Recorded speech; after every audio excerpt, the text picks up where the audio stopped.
everyone. Welcome to our new Chronicle for Initiative Zero. I'm Magnum Pi. I'm here with Dark Templar, Vahilo, Teku, and Golgotha. And this is now Session 0 of the Second City Chronicle. The Second City Chronicle is a second edition Chronicles of Darkness game. It's based in Chicago, and it's kind of a nostalgic game in a sense that what I'm doing in it is it's a redux of an older game that we kind of all got together on. Well, at least most of us did back in the day. What about 10 years ago now, right, guys? Something like that. Yeah, Jesus, that long ago. Yeah, it was a while ago, and It's a kind of a rehash of that. It's not exactly the same thing, but it's a similar idea in that it's taking a bunch of old ideas and adventures and stuff like that from past editions, updating them to the current edition, and then weaving them together into a story, except I did it kind of railroady originally because a lot of people were new to things, and I wanted to make sure that kind of the story was rewarding and we got through things. But this time it's going to be a little bit more sandboxy. It's more about world creation, and story hooks and things like that are kind of rocks in the stream for you guys to potentially encounter or potentially miss entirely. It depends on your character's motivations. And that's because second edition Chronicles of Darkness is really hinged on that character motivation stuff. So, this is Session 0, which means we're going to do some character creation, and then we're going to do something unique to Chronicles of Darkness, and that is chronicle creation by another means that they have in that book. So, Chronicles of Darkness, again, is by Onyx Path Publishing in cahoots with White Wolf. It is the second edition of their kind of alternate fork to the World of Darkness. It started out as the New World of Darkness, then it had to be rebranded as Chronicles of Darkness when the old World of Darkness got a shot in the arm and kind of rejuvenated into 20th anniversary, and then now Vampire 5th edition and Werewolf 5th edition and Hunter 5th edition. But we're going to stick with Chronicles of Darkness 2nd edition, and if you watched our previous actual play casts, there's some differences, but the system's fairly similar. And we've tried Mage the Awakening back when the 2nd edition first kind of came out, and I'd really, dropped the ball. I didn't read through it very well. I thought it was going to be much more similar to 1st edition than it actually is.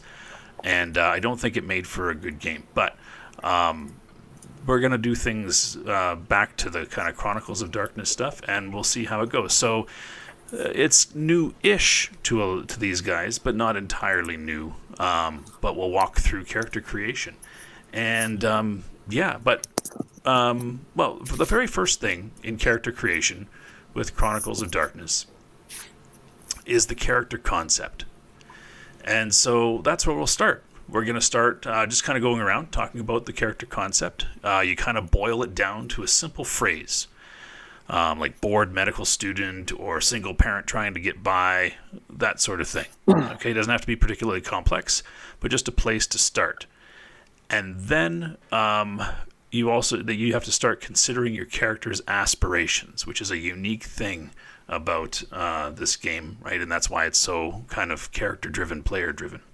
So if you guys, for those of you that are new to this game, Chronicles of Darkness 2nd edition can be picked up at DriveThruRPG and PDF, or you can order it in print.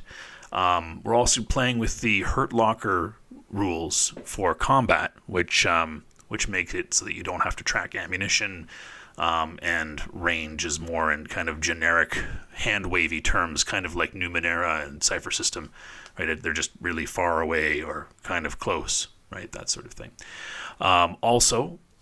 Before we jump into the actual concept stuff, the character sheets are the community sheets for Roll20 for Chronicles of Darkness and World of Darkness. They're not the Roll20 version; they're the community fork on them. But I've also modified them to be Hurt Locker compatible, as well as make a few tweaks to put them the way I kind of like them. I'll include the code for these in the information below this video. And again, this is a session 0. So if you know how to make characters, you know how to set up Chronicles of Darkness, feel free to jump to episode 1, or chapter 1, I guess, of this particular story, which will follow this, and enjoy that. But if you want to see how it all goes down, how it's all made, and how it's all set up, then stick around, and it might be a little slow going, but it'll certainly show you how to do all this stuff. So with that, we're going to jump in to everybody. They can introduce themselves. Again, I'm Magnum Pi. I'm the storyteller for this game. And if you guys want to introduce yourselves and kind of give an idea for your concept, we'll start with Dark Templar, who's kind of next on the list of icons there. All right. I'm Dark Templar. The concept that I'm going to attempt to create today is I have written the name. His name is Elliot Payne, and he's going to be basically a teenage street urchin. Cool. Mm-hmm. Cool. So for these concepts, it's kind of like in Numenera, where you want to give like a descriptive term. So teenage street urchin, is he happy? Is he sad? Is he starving? Is he skinny? Is he like, give us some detail. Okay. Who's just getting by? Is that good? I don't know. Okay. Cool. I guess wants to be a better person or be in a better situation, kind of thing. So is he kind of ambitious? Yeah, ambitious. Okay. So an ambitious street urchin. Cool. All right. Cool. So on your character sheet, then I'm just gonna, for you guys, I'm opening up DT's sheet there, and you can see that he's filled in the name. He's even picked some virtue and vice already. We'll get to that, and put down his age and everything. Cool. All right. The concept on the line that says concept underneath vice, that's where you can just jot down a few words that describe the concept. All right. Vahilo. Vahilo. Let's hear about your concept. Well, I think in our one of our previous recordings, when I was talking about character creation, I kind of talked about how I kind of like to create a character that I can kind of see an easy mix or a blend in with another character that kind of helps in telling that story with that immediate connection. So I've thought about a number of different characters, but I'm going to kind of look at just like a small time mobster. So right. Somebody who's maybe affiliated with a crime family or kind of leading a group of crime already. I was just kind of doing some watching of a documentary about the mobster James Galante. If you know anything about crime in New England or that area, he was kind of arrested, I think, about 10 or 15 years ago, with a lot of different indictments. So, all right, cool. So, small-time mobster. Do you have any sort of description for his personality at all?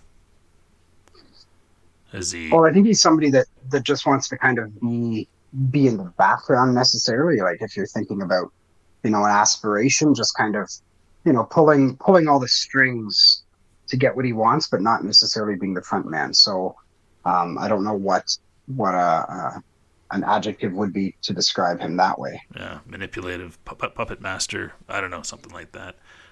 But, yeah, absolutely. Okay, cool. Just gives me an idea what we got. All right. So again, you can, on your character sheet, just jot down under the concept there what you got concept-wise. Teku, what do you got? Sorry, it kind of sounds like you want him to be like a shot caller. Is that what you want him to be? A little bit, yeah. Where it's I have people on the payroll that I give money to, so That's Now a shot caller, buddy. I have maybe There you go. some politicians, and I have some Mob shot some caller. workers Okay. and all that kind of stuff. Okay. There There you you go. go. Yeah. There's a word. Cool. Yeah, and then guys, feel free to jump in like that if you think you can kind of help somebody flesh out an idea. Do it. It's all part of it. So take it. What do you got? I was thinking something along the lines of a character named Christopher Sloan, who he's an aspiring writer.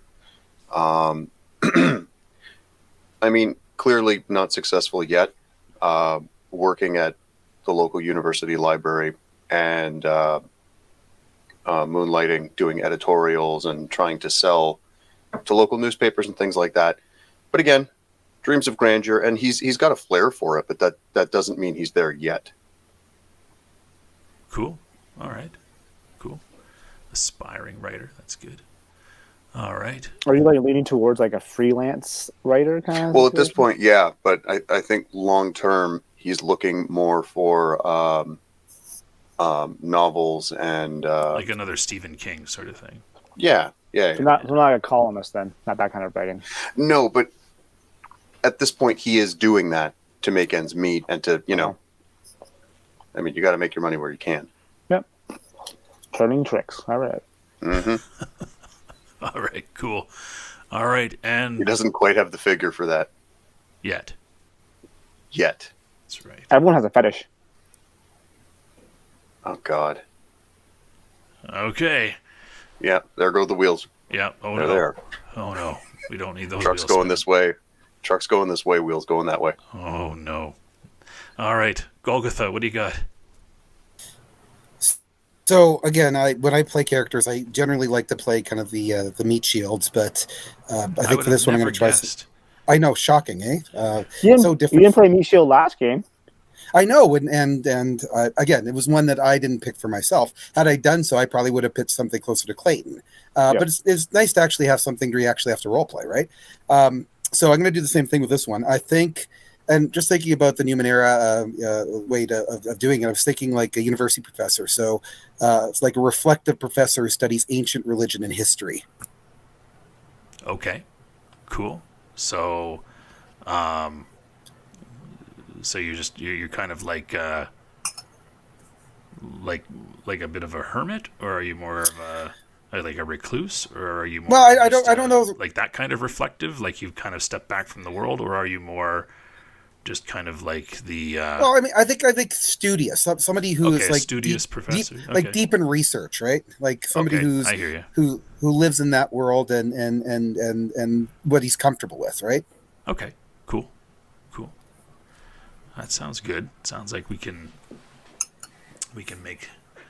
Now, Golgotha, I just want to throw out there, just because you're what seems to be a nerdy professor, Yes. you can be a very jacked MMA fighting professor as well at the same time to accommodate for your meat shield like Yes. character. Just throwing it out there. Yeah. This is true, and because I like to think of him in real life. I'm like that, so I mean, look at what a pair of glasses did for Superman. that's true. It is, Exactly. yeah. This is true. Yeah, that's true. Thankfully, we have already a freelance writer on the hands here. That's right. Okay, cool. So make sure you've got just something to jot down for those that concept line. And as I said, what we need to do is we need to talk about some aspirations. Okay, and this is part of the concept of your character. Your aspirations are what start you off, and your aspirations are things that give your character direction. So they're part of that concept. And so if you guys take a look, I'm going to again show on DT's sheet to the world here, but if you guys look on your sheet, on page 3, you'll see there's a box for aspirations. All right, so right there in aspirations is where you're going to pick some motivations for your character, essentially. What you've got to do is you've got to come up with 2 short-term aspirations and 1 long-term aspiration. What I like to do is I like to I like to divvy those up. The two short-term, one of them is a goal that your character has for themselves. The other one is a goal that the player has for the character. And then the long-term aspiration is more of a character goal for themselves again, but it doesn't have to be necessarily. A short-term aspiration is something that you could resolve in one game session. A long-term aspiration is something that you should be able to resolve by the end of the particular story, which again is several chapters or game sessions. So that's kind of what you've got to focus on there. Okay, so can you repeat that? The two short term. One you generally go with one that's character driven, one that's player driven.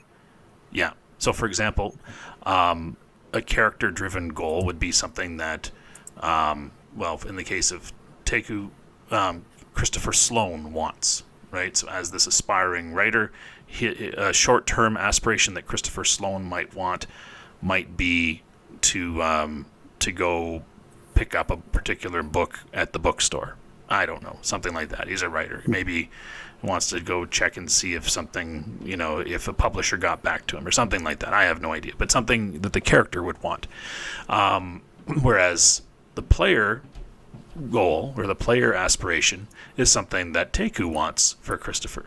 So that would be that he wants Christopher to get into a fight, or he wants Christopher to encounter the supernatural or something like that, right? So it's the player's motivation for that character. And then the long-term one is something that you could accomplish over the course of the whole story. Not the chronicle, but the story, just this particular bit of several chapters. See, that's tough from a session zero perspective, because you're just kind of like, you're not at all familiar with the direction the story is going to be going, and you don't know what's going to be involved. But see, that's the idea, right? It's character driven. So what's the character's motivations, right? So I mean, like, you got a guy like Vahailo's character, right? He's got some shots he wants to call, right? What are those shots?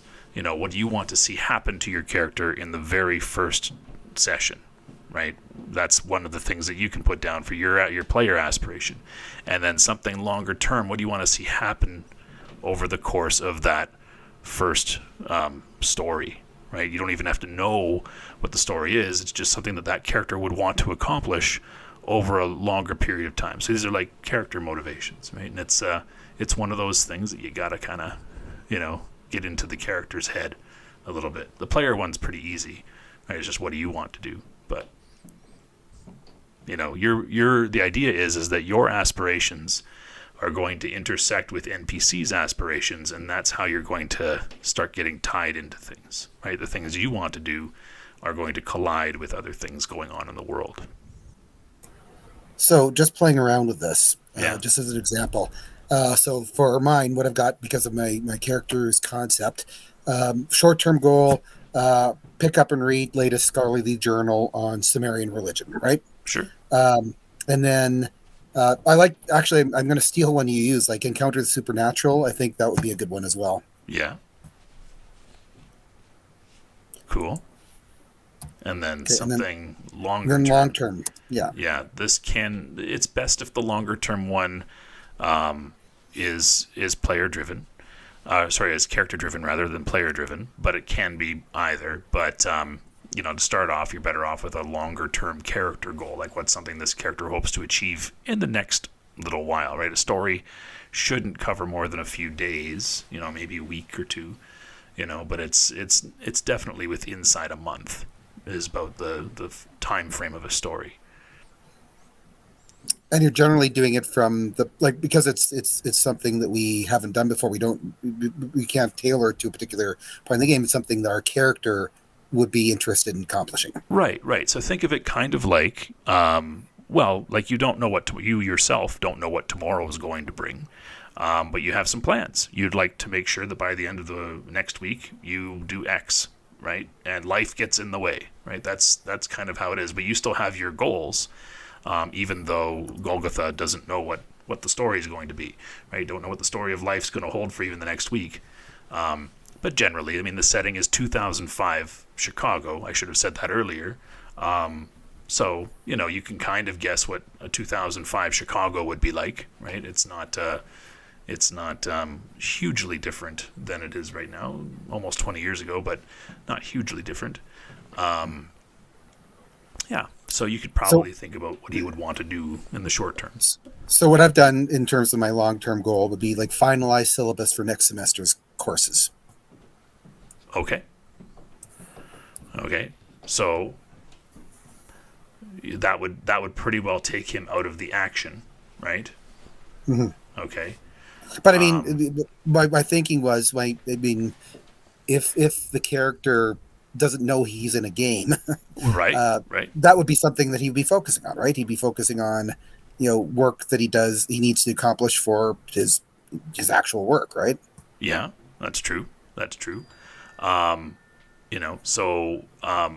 And this is again for new players and new game masters, right? This is where you have to kind of acknowledge the conceits of a role-playing game, right? If honestly our characters become too mundane, then there's not a whole lot of adventure. But what is that thing that might draw them into things too? That's another thing. So also, we can work with that. Oh, go ahead. Yeah. Also, I don't see how that.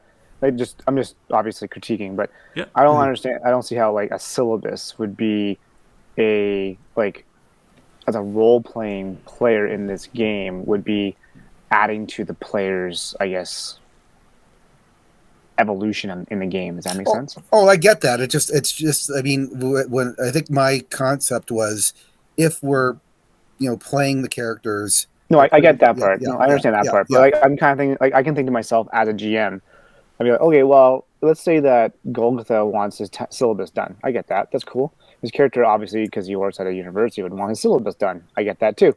Mm-hmm. But also, I'm like, is he going to say, well, during my downtime, I'm going to work on my syllabus, right? And then he achieves his aspiration like that. To myself as a GM, I'd be like, oh, that's kind of a shitty way of getting an aspiration. That's just me personally. Oh no, sure enough, right? I do get that. But I see what you're saying too. But And to be fair, you can't achieve your aspirations during downtime. It doesn't work that way. No, I'm getting that rewarded part too, for them. Yeah. But let's. That's a good thing to know. Thank you. Well, yeah. So let's maybe, if you don't mind, make it wordsmith mine, Rich. Of course. Yeah, that's what I want to do right now. So let's take a quick look at Elliot Payne. DT, you've got 3 filled out here. So why don't you walk us through those? All right. So my short term, Elliot driven, which is character driven, Elliot driven, wants to trust someone. Okay. He just wants to. He's a street urchin, right? So he wants to trust someone. Dark Templar driven, so player driven, I want Elliot to show his worth, like to kind of prove to someone that he is worth. He has value. He has worth. And then his long term, which is accomplished over the story, is to develop a friendship. Okay. Does that work? Yeah, I would say we. Because in the beginning of the game, we won't know each other. At least I don't think I will know any of you guys. Well, we can work on that. So. Like, there might be some natural connections as we go through these things.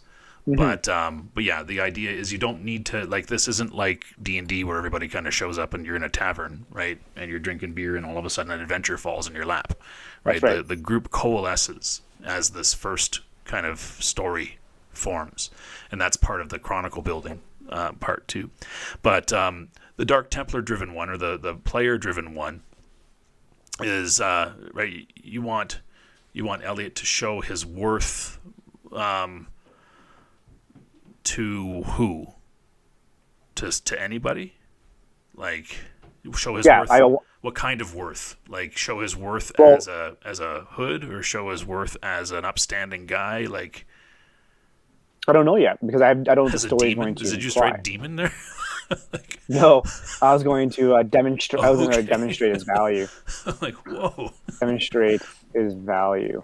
No, like that's what wants to show that he's worth something. Because I think people that I'm going to stereotype here, obviously, but as my character, a street urchin, no one values them. I think they're like outcasts, I see what right? you're saying. I see what you're saying. Okay. So he wants to show that he's more than just a street urchin. He has skills, and he can impress people, or he can do something really bad, or he can pick a side, something like that. If you were to say, hey, I need you to go rob that guy, right? Or you're not part of our gang. And I'm like, all right, fine. Well, I'll go pickpocket that guy, right? To demonstrate my value to that gang. Gotcha. Like I want to demonstrate my value. Just be appreciated by Right, somebody. exactly. Right, not just be ignored. Okay. I got That you. makes sense? Yeah, I got you. So the first one is that you want to be able to trust somebody. You want Elliot to be able to trust somebody. Yeah. Elliot wants to be able to trust somebody rather. Then you want him to show that he is somebody, basically, and then to develop a friendship in this first story. Cool. Yes, exactly. Cool. There you go. So those are some decent aspirations, and those, if you notice, those aspirations kind of connect you to other things in the world and create those opportunities for intersections, right? So that's kind of what's going on there. So if we go back to Golgotha's, right, encounter the supernatural, that's an opportunity for sure, right? I would say read the latest scholarly journal gets you out of your office. You're probably going to have to go to the library, where I believe there's somebody that works at the library, and finalize the syllabus for next semester's courses. Is there something that you need to do that? Yeah, that's a good way to say it. So maybe I have to call or contact a senior professor. Like, so maybe I'm an adjunct professor or something like that. And I have to contact somebody who's more experienced or something, or maybe even I have to get some books on a particular topic that we're going to be studying, possibly. I mean, I might even jettison things altogether, but I mean, those are the things I'd be thinking of. Okay, so how's this? Maybe you're new to this particular university, and long-term goal for this particular story, in efforts to kind of put together something for the next semester, is making those connections among the faculty. Oh, make faculty connections. That works. Or well. staff, or university staff, or something like that, right? I like that. That kind of makes you interact, right? That's an aspiration that's going to get you out there. And not all aspirations going forward are going to have to be this kind of one that kind of gets you out there, right? Because things are going to happen in the game. You're going to encounter something, and you're going to be like, next game session, next chapter, I am totally going after this thing, right? That's something my character would do. That's your character's new aspiration, right? You can tell, like, because these aspirations are game session based, that you're going to have to come up with new ones every game session, and we're going to do that at the end of a game session, not necessarily on the recordings, because that could take some time. And there, as you can tell, this session 0 would very much drag, right? This is this can be some thinking and plotting amongst all of us, but those aspirations are going to inform me on ways I can direct the story to make sure that it intersects you, right? And in that way, it becomes very character-driven. So that's pretty good there. Cool. Let's jump to Teku. What do you got? So for my 3, let me just hold this up. From the character side of it, he would be looking for a subject to base a future literary work on, and that subject could be an interesting person or a concept in real life, a corrupt social structure, or not social, a corrupt political structure, or something of interest to again base either a newspaper article on or a longer work of nonfiction. Okay, so let's pick one of those. Okay. Pick a person or a concept. Are you trying to find somebody, or are you trying to find a thing? Let's go with person. Okay, find a person to base a future literary work upon. There you go. That kind of directs you a little bit more, right? Okay. Yeah, it makes them achievable, right? That's the thing. Mm-hmm. Yeah. And encountering the supernatural, I'm not trying to be overly vague, but I don't know what is going to be going into this particular story, so I don't know how to narrow that down further. Yeah, I mean, that's fine. An encounter with the supernatural, it can be as simple as, it can be things that don't even have to do with the supernatural. It can be like get into a fight, right? Like I said, you as the player can choose things that are not good for your character, right? They're not things your character might want, right? So you might want your character to fail, or to get injured, or something like that, right? Like, which is not something anybody would really wish for themselves, but you as the, you could think that it would be really interesting. So I kind of liken that player motive aspiration to the dramatic failures, not dramatic failures, but what's it called? The GM intrusions and the player intrusions of Numenera and Cypher System, right? Yeah.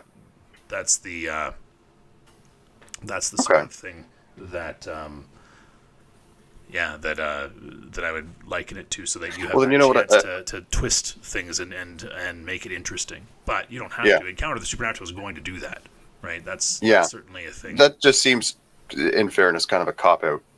So I'd rather switch that out for something a little more nuanced. Yeah, think about it. Let's jump to your long-term one. And then, long-term would be become a successful writer and become published in a local newspaper in a formal capacity.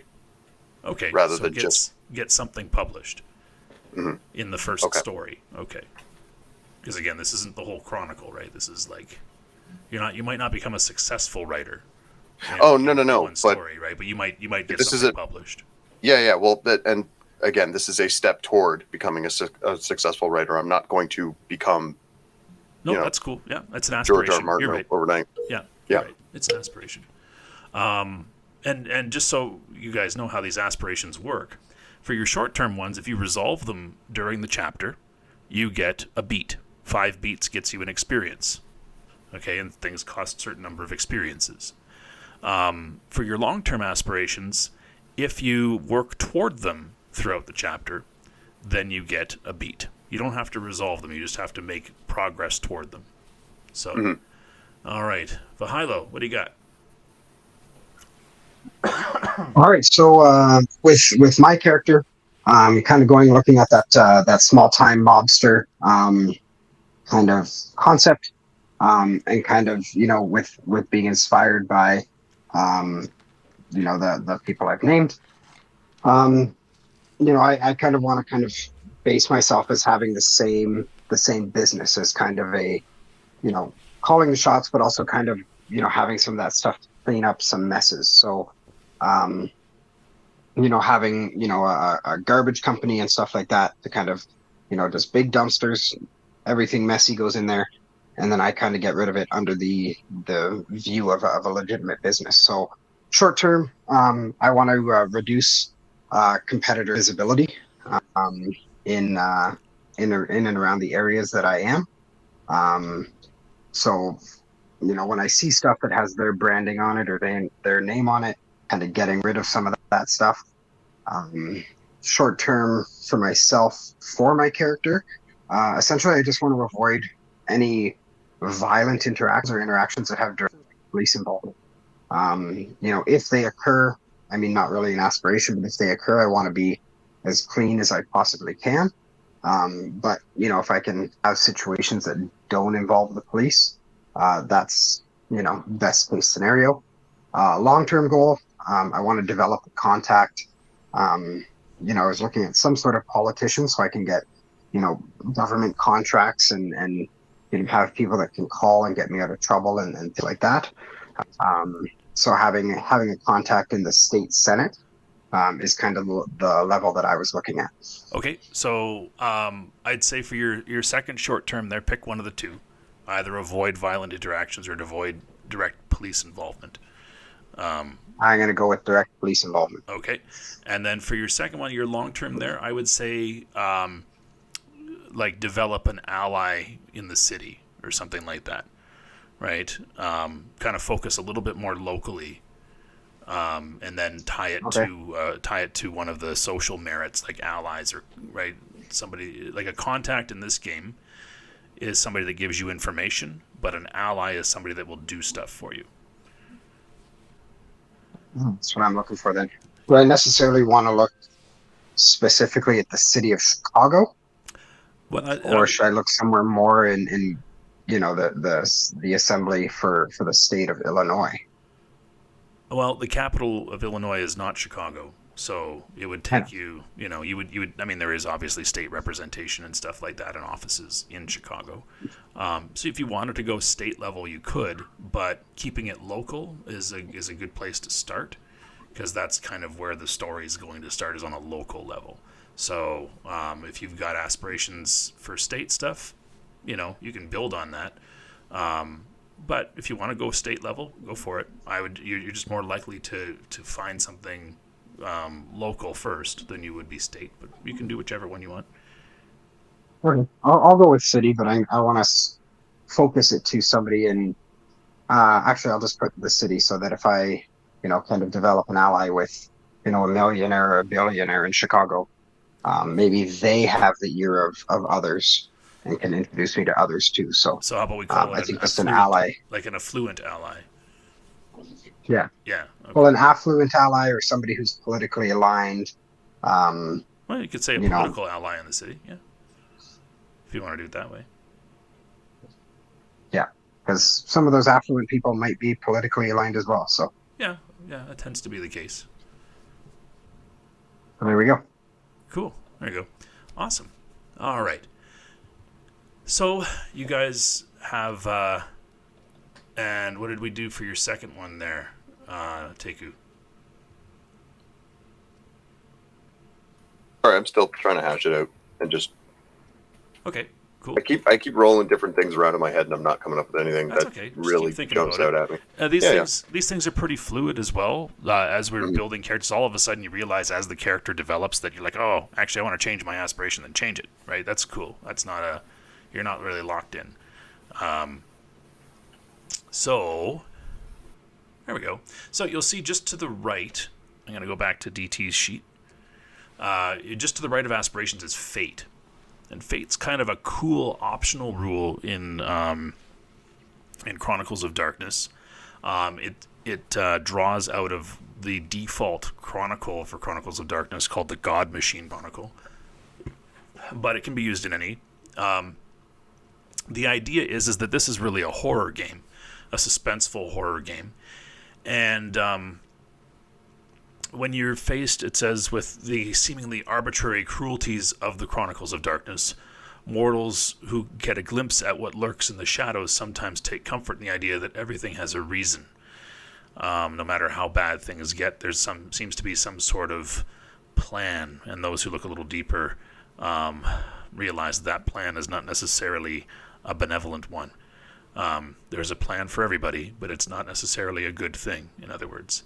So to represent this kind of general theme of these games, there's this fate characteristic, which is a special type of aspiration. Fate is the extra part of your character concept that tells the end of their story. Fate doesn't have to come to pass within play, but characters that come out on the other side of a Chronicles of Darkness game without having met their fate haven't escaped it. They've just postponed it. Okay, so your fate will be an interesting kind of overshadowing thing for your character's existence that is always looming there, and you may very well meet your fate, but if even if you don't, it still affected you somehow. So what you do is your fate kind of leaves. If your fate leaves you alive, right, then it's alive and suffering, or kills you in a suitably traumatic fashion. That's what your fate does. It leaves you either alive but still kind of for the worse, or you're dead. That's the idea, and in a very gruesome way, because it's horror. So killed, for example, then would not be a fate, but murdered is a fate. Right, it's being killed. Well, you could be killed by getting hit by a car, but murdered is definitely something that's a little bit more irksome. Fate imposes a great change to your character's circumstances, irrevocably changing your life for the worse. Remember that. And fate describes what of the character's doom, not the how or the when. So murdered is suitable, but murdered by my brother is not, and neither is murdered at the moment of victory. Right? Not the how or the when, just what. What happens to you? So examples could be that you end up in addiction, or betrayed, or imprisoned, or transformed, or murdered, or broken, or paralyzed, or something like that. Right? But you don't get to say how or when. So, for example, like driven to madness would be acceptable. Insanity would be a great, Okay. yeah, or Insanity. driven to madness or something. Yeah, that would be a great, a Good. great fate. Good. Yeah, I'm going with that one. cool. Did you read mine, by the way? Just read mine for a You have to second. click out of the box if for me to show. I am. Click out of the box. So imprisoned for you, basically, right? Mm-hmm. Yeah, and Does that help? Does that work or no? yeah, for sure. Yeah, 25 to life is good. So Takud, shorten yours up a bit there. I know you're probably just kind of hashing it out.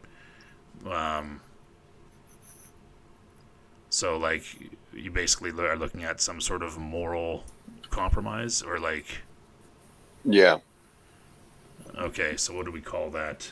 like not the kind of thing that would lead to necessarily insanity, mind you, but something that just works to debase you as a person. You kind of can't end up looking at yourself in the mirror.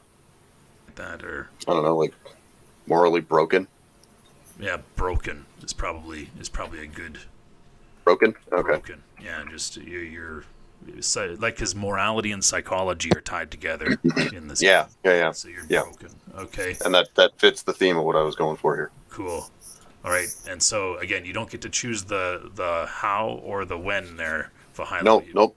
No, this is for just Oh. looking at Vahilos. He's got killed by police, but just killed is what you can go with there, right? And you'll understand in a moment why. So basically, what happens is when you fulfill your fate, it's often time to start a new character. And it's kind of like a character getting written out of a television series when the arc climaxes. That's not required, however. If a fate is met before the chronicle ends and a new chronicle is planned using the same character, or a new chronicle is planned rather using the same character after one's already met their doom, you just select a new fate. So if you were killed, for example, Vahilo, if your character was killed and you got resurrected, well, now you just choose a new fate. Right? You got killed, but it wasn't the end of your character necessarily.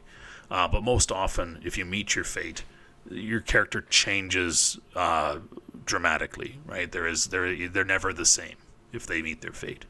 In play, fate works like your other aspirations, except that if you fulfill your fate, you get a full experience, not a beat. You get a full experience. And again, remember, there's 5 beats in one experience, so this is like getting 5 beats. If the fate happens to remove your character from play, then that experience gets to be spent on the next character. Also, if what you're trying to, your character's trying to do something, okay, and it's in the direction of their fate, right? It's going toward meeting their fate. Then if you spend willpower to get extra dice, you would get 3 normally. You'll only get 2. Okay? But if that action fails, you'll get your willpower back. So the idea is that if you're willing your character to essentially achieve their fate, you're only going to get 2 of your 2 dice from your will, okay, to meet this untimely end. But if that action fails, you do regain your willpower, that point back to your willpower, because essentially you managed to dodge fate. All right, so that's character creation. That's just the concept part. Okay, so things go move faster. The concept part's typically the hardest part, but you guys have that now. So next up are your anchors.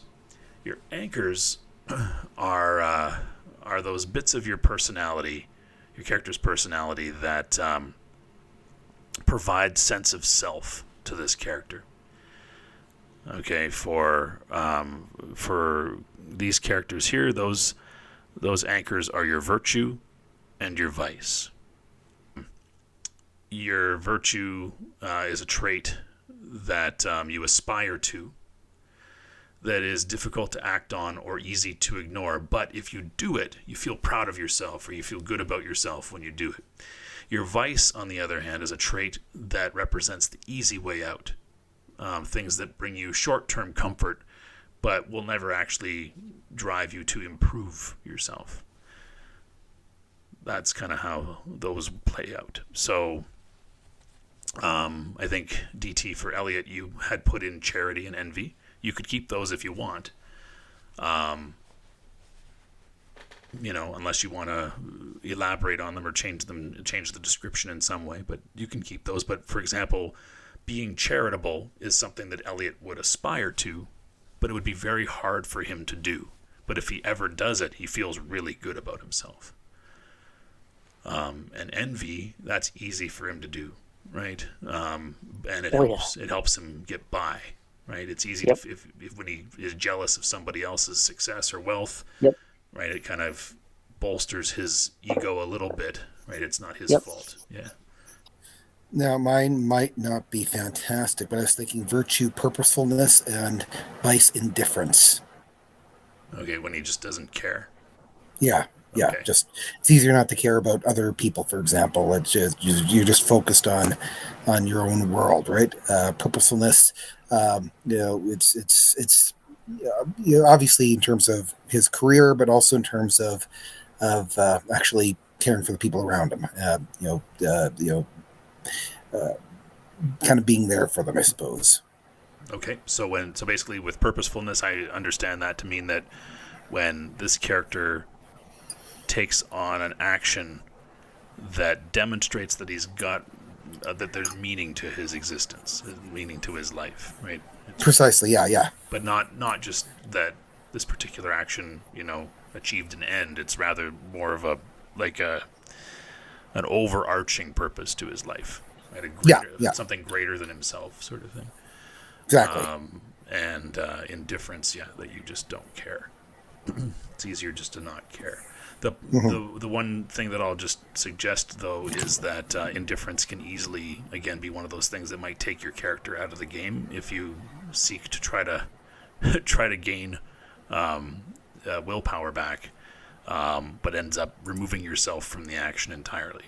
So you just that's true. I never really thought of that. That's actually a good point. You got to be careful about that. I mean, you can play it.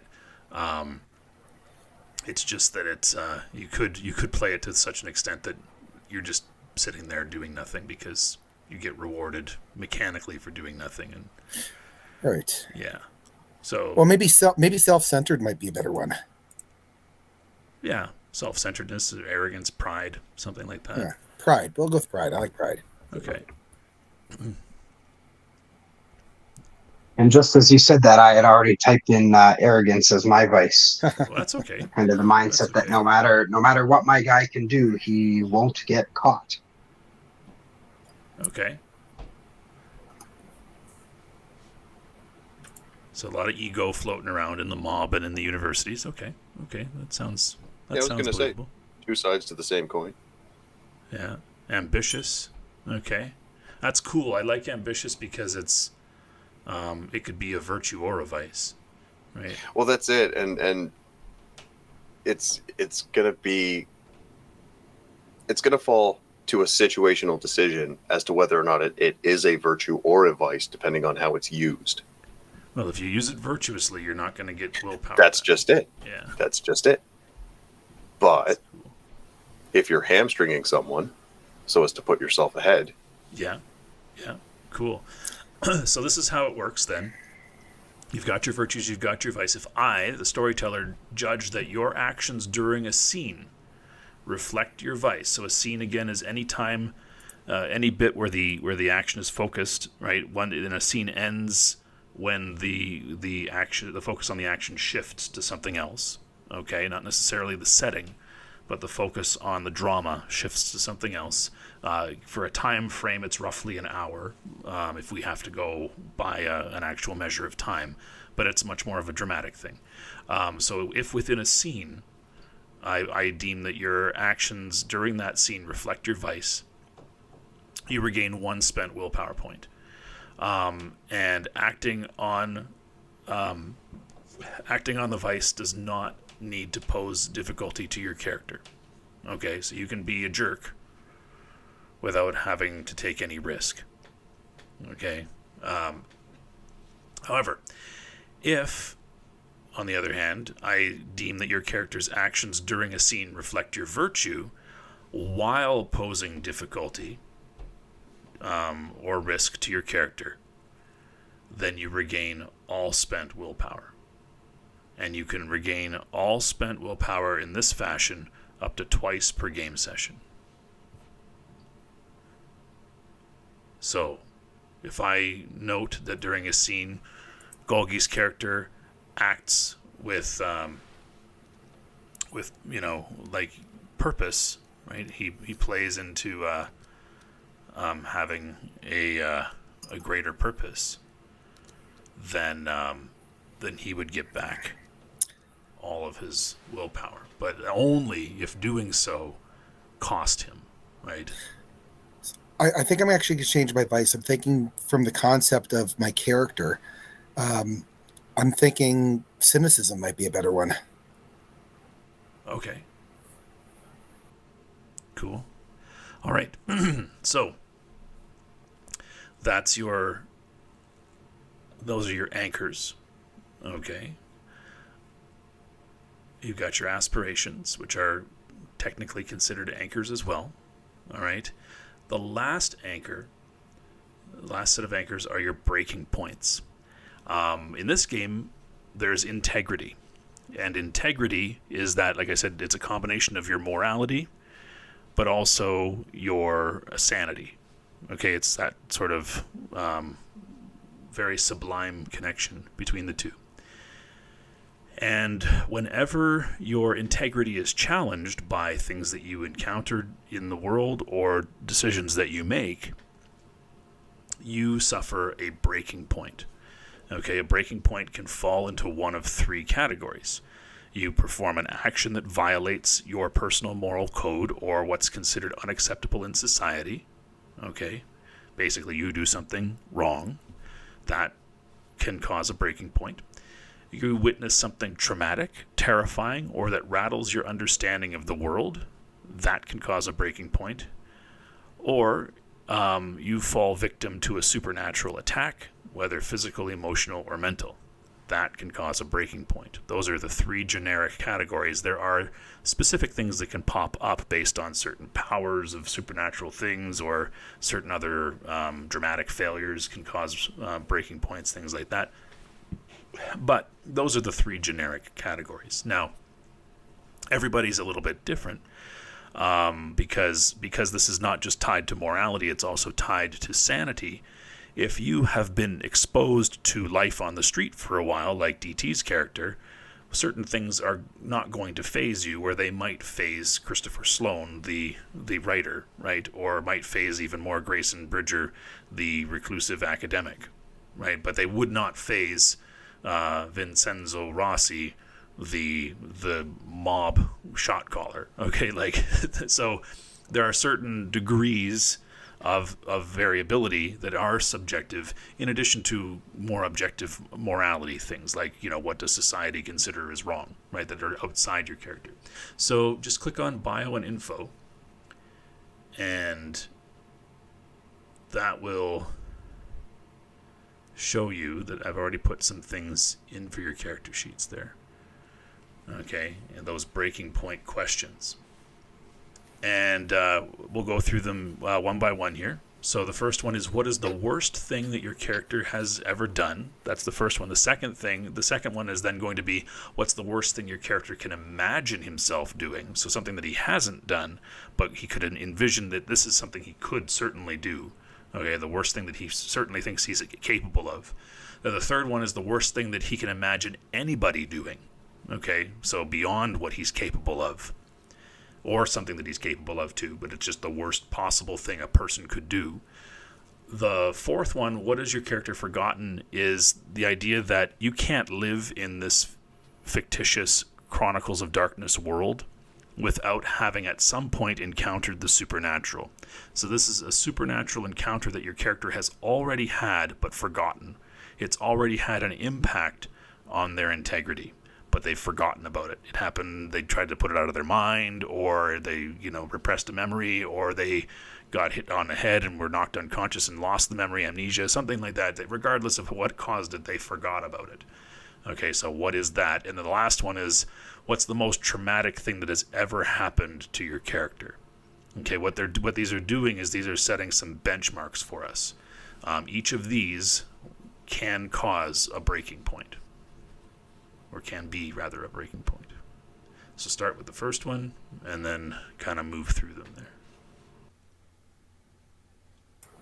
Okay, I've done mine. I'm pretty sure I probably didn't quite get it, but if you want to take a look at it, give me some ideas. Cool. Yeah, you just need to make sure that you save it. Yeah, I did. Yeah. There it is. Cool. All right. What is the worst thing your character has ever done? Stole a friend and colleague's academic work when he was in the hospital dying of bone cancer. I mean, you just really had to make it bad. Eh? I mean, it's pretty bad. While dying of bone cancer. You went for bone cancer. I did. Yeah. I went for bone cancer. I was in my groove writing mine, and then I heard bone cancer. I was like, oh, Jesus. Yeah, you kind of, yeah. So the worst thing that you ever did was basically kick somebody while they were down. Is that? Well, no. I mean, the idea is that they're dying. I could take credit for their work that they did. I got you. So you plagiarized. Yeah. Okay. Yes. Essentially, from a dying man with bone cancer. Okay. That's pretty bad. Well, yeah. The only thing worse than bone cancer, I think, is testicular cancer. So let's see. What's the worst thing you can imagine yourself doing? And that's murdering somebody to keep the secret. Right. I would say that if you're looking at murdering somebody to keep that secret, you're probably murdering somebody to keep your keep face, right? Like, not just that secret, but so that you to keep your reputation.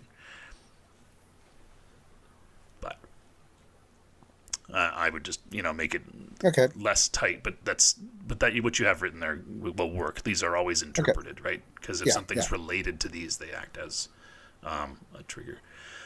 Let's see. What's the worst thing your character can imagine somebody else doing? Torturing and murdering somebody. Okay, so torture preceding murder. Okay, cool. But what about just torture? Well, I mean, that would be bad, but if a person survives, I mean, it's traumatic, but, so torturing somebody to death. The death is the worst part. Yeah. Gotcha. Okay. What have you forgotten? You forgot an occult ceremony where somebody was sacrificed to summon a demon. That is cool, because that is a very complex experience, and the fact that you forgot it means something happened, right? Mm-hmm. That's pretty cool.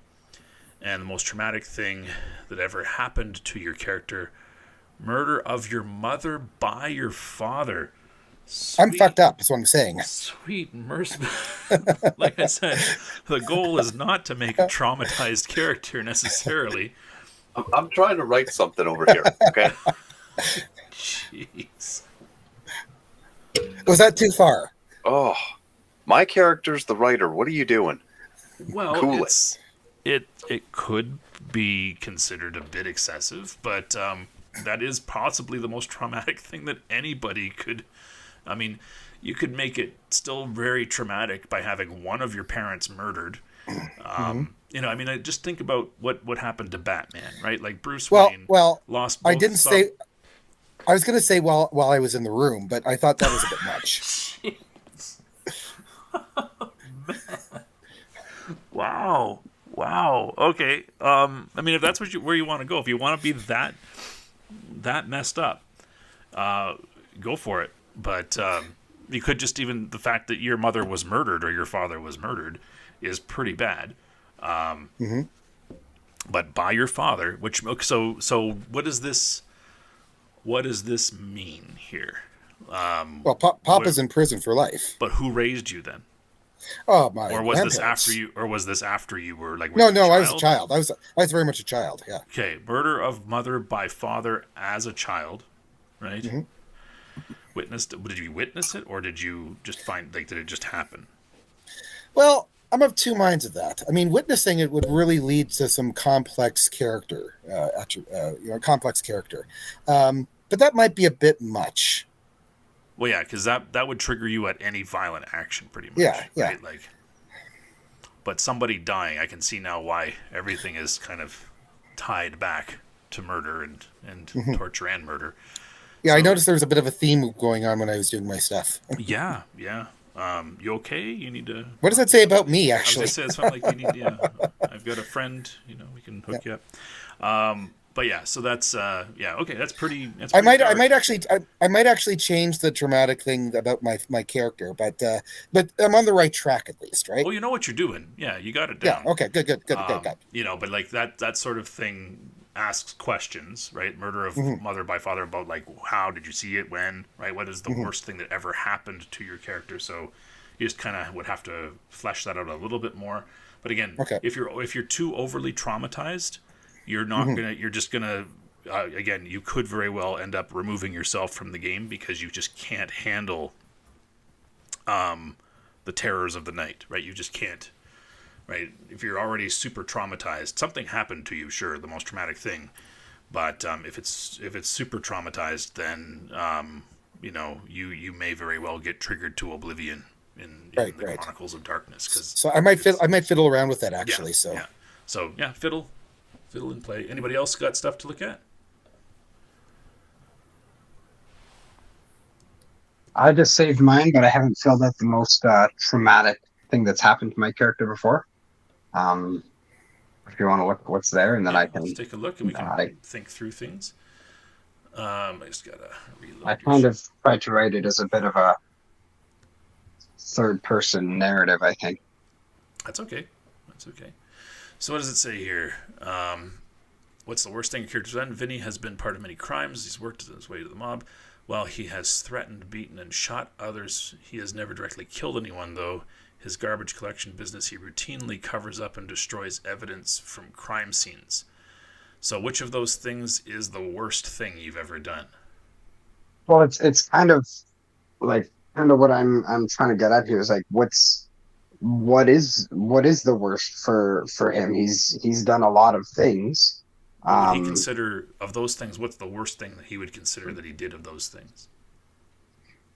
I think he would probably consider the kind of being the actual worker, where it's threatening, beating, shooting others, is kind of the worst. Okay, of those things. Covering up crime scenes, he's just making it harder for police. Okay, so the covering up, destroying of evidence is not the worst thing, right? That's bad. He knows it's not right, but it's not the worst thing he's ever done. It's when he gets his hands dirty, right? Of those things of threatening, beating, shooting, extortion, what's the worst thing that he's ever done? Did he beat up a kid? Or did he just shooting somebody the worst thing that he did? Did he threaten, an old lady? Right? It doesn't have to necessarily be the most bodily harm. It's just the thing that he considers the lowest thing that he's ever done. Okay, so more of like a direct example. Yeah, it is the worst thing he's ever done. I will update that. You can look at BTs. Okay, cool. Let's see what we got.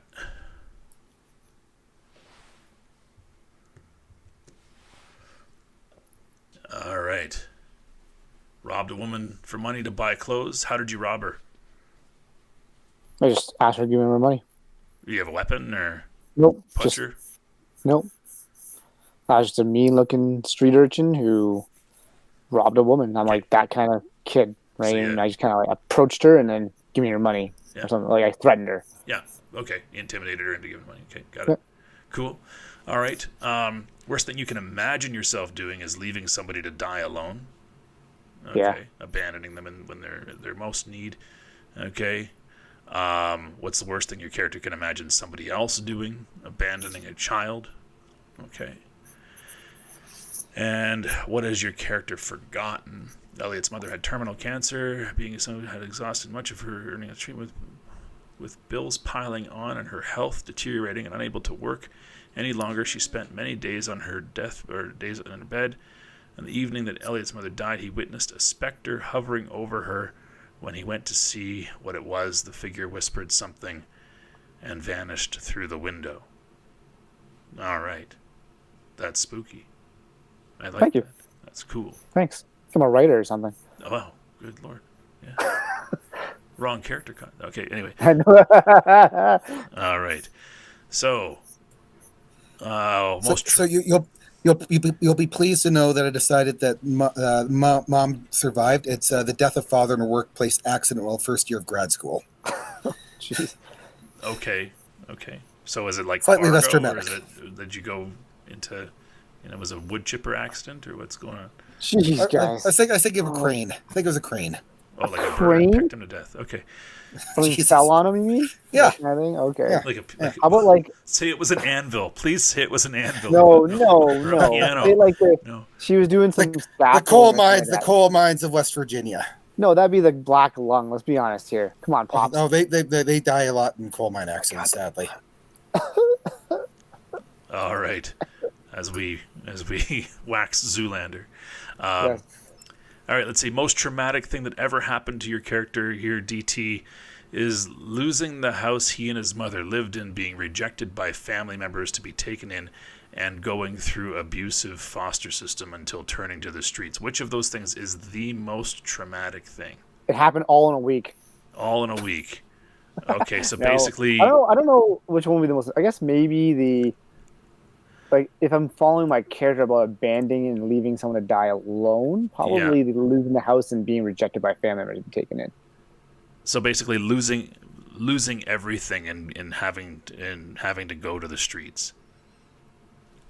Yeah, well, that's Okay. kind of what I wrote. isn't Gotcha. it? No, I'm just trying to Okay. sum it up. So, how old was your character when that happened? When my mother died, No, the whole traumatic thing that happened within a week.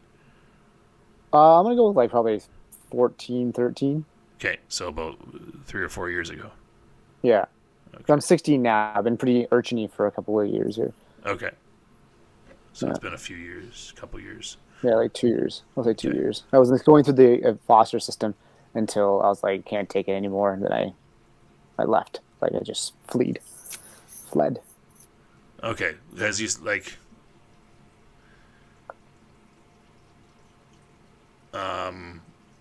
So that can't be like a week though, right? Like going through the foster system.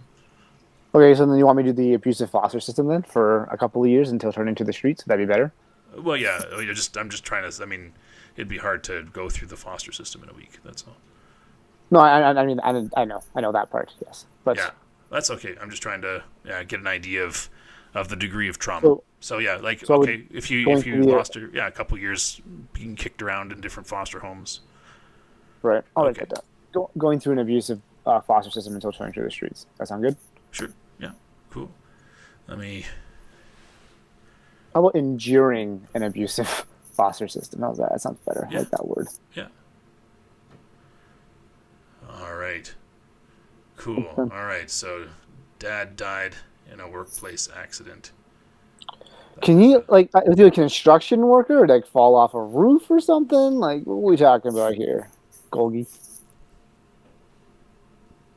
No worry, I really think like a crane accident, like something. It's a crane accident. Well, like he's operating crane, and there's something happened. Maybe a craney kind of thing. I don't know. I don't do real Like he's construction in climbing real up, life. like one of those high-rise cranes. Like he's climbing up and he slipped, or Well, actually, I know they would be tied down though. I know of an accident that occurred at a place where something like this happened, and the crane collapsed and people died as a Sure. result. What about like electrocuted to death? Like working on a telephone pole and like got electrocuted to death. trying to think constructionist here. Or like crane a accident. working, Yeah, a crane collapse is okay. Yeah.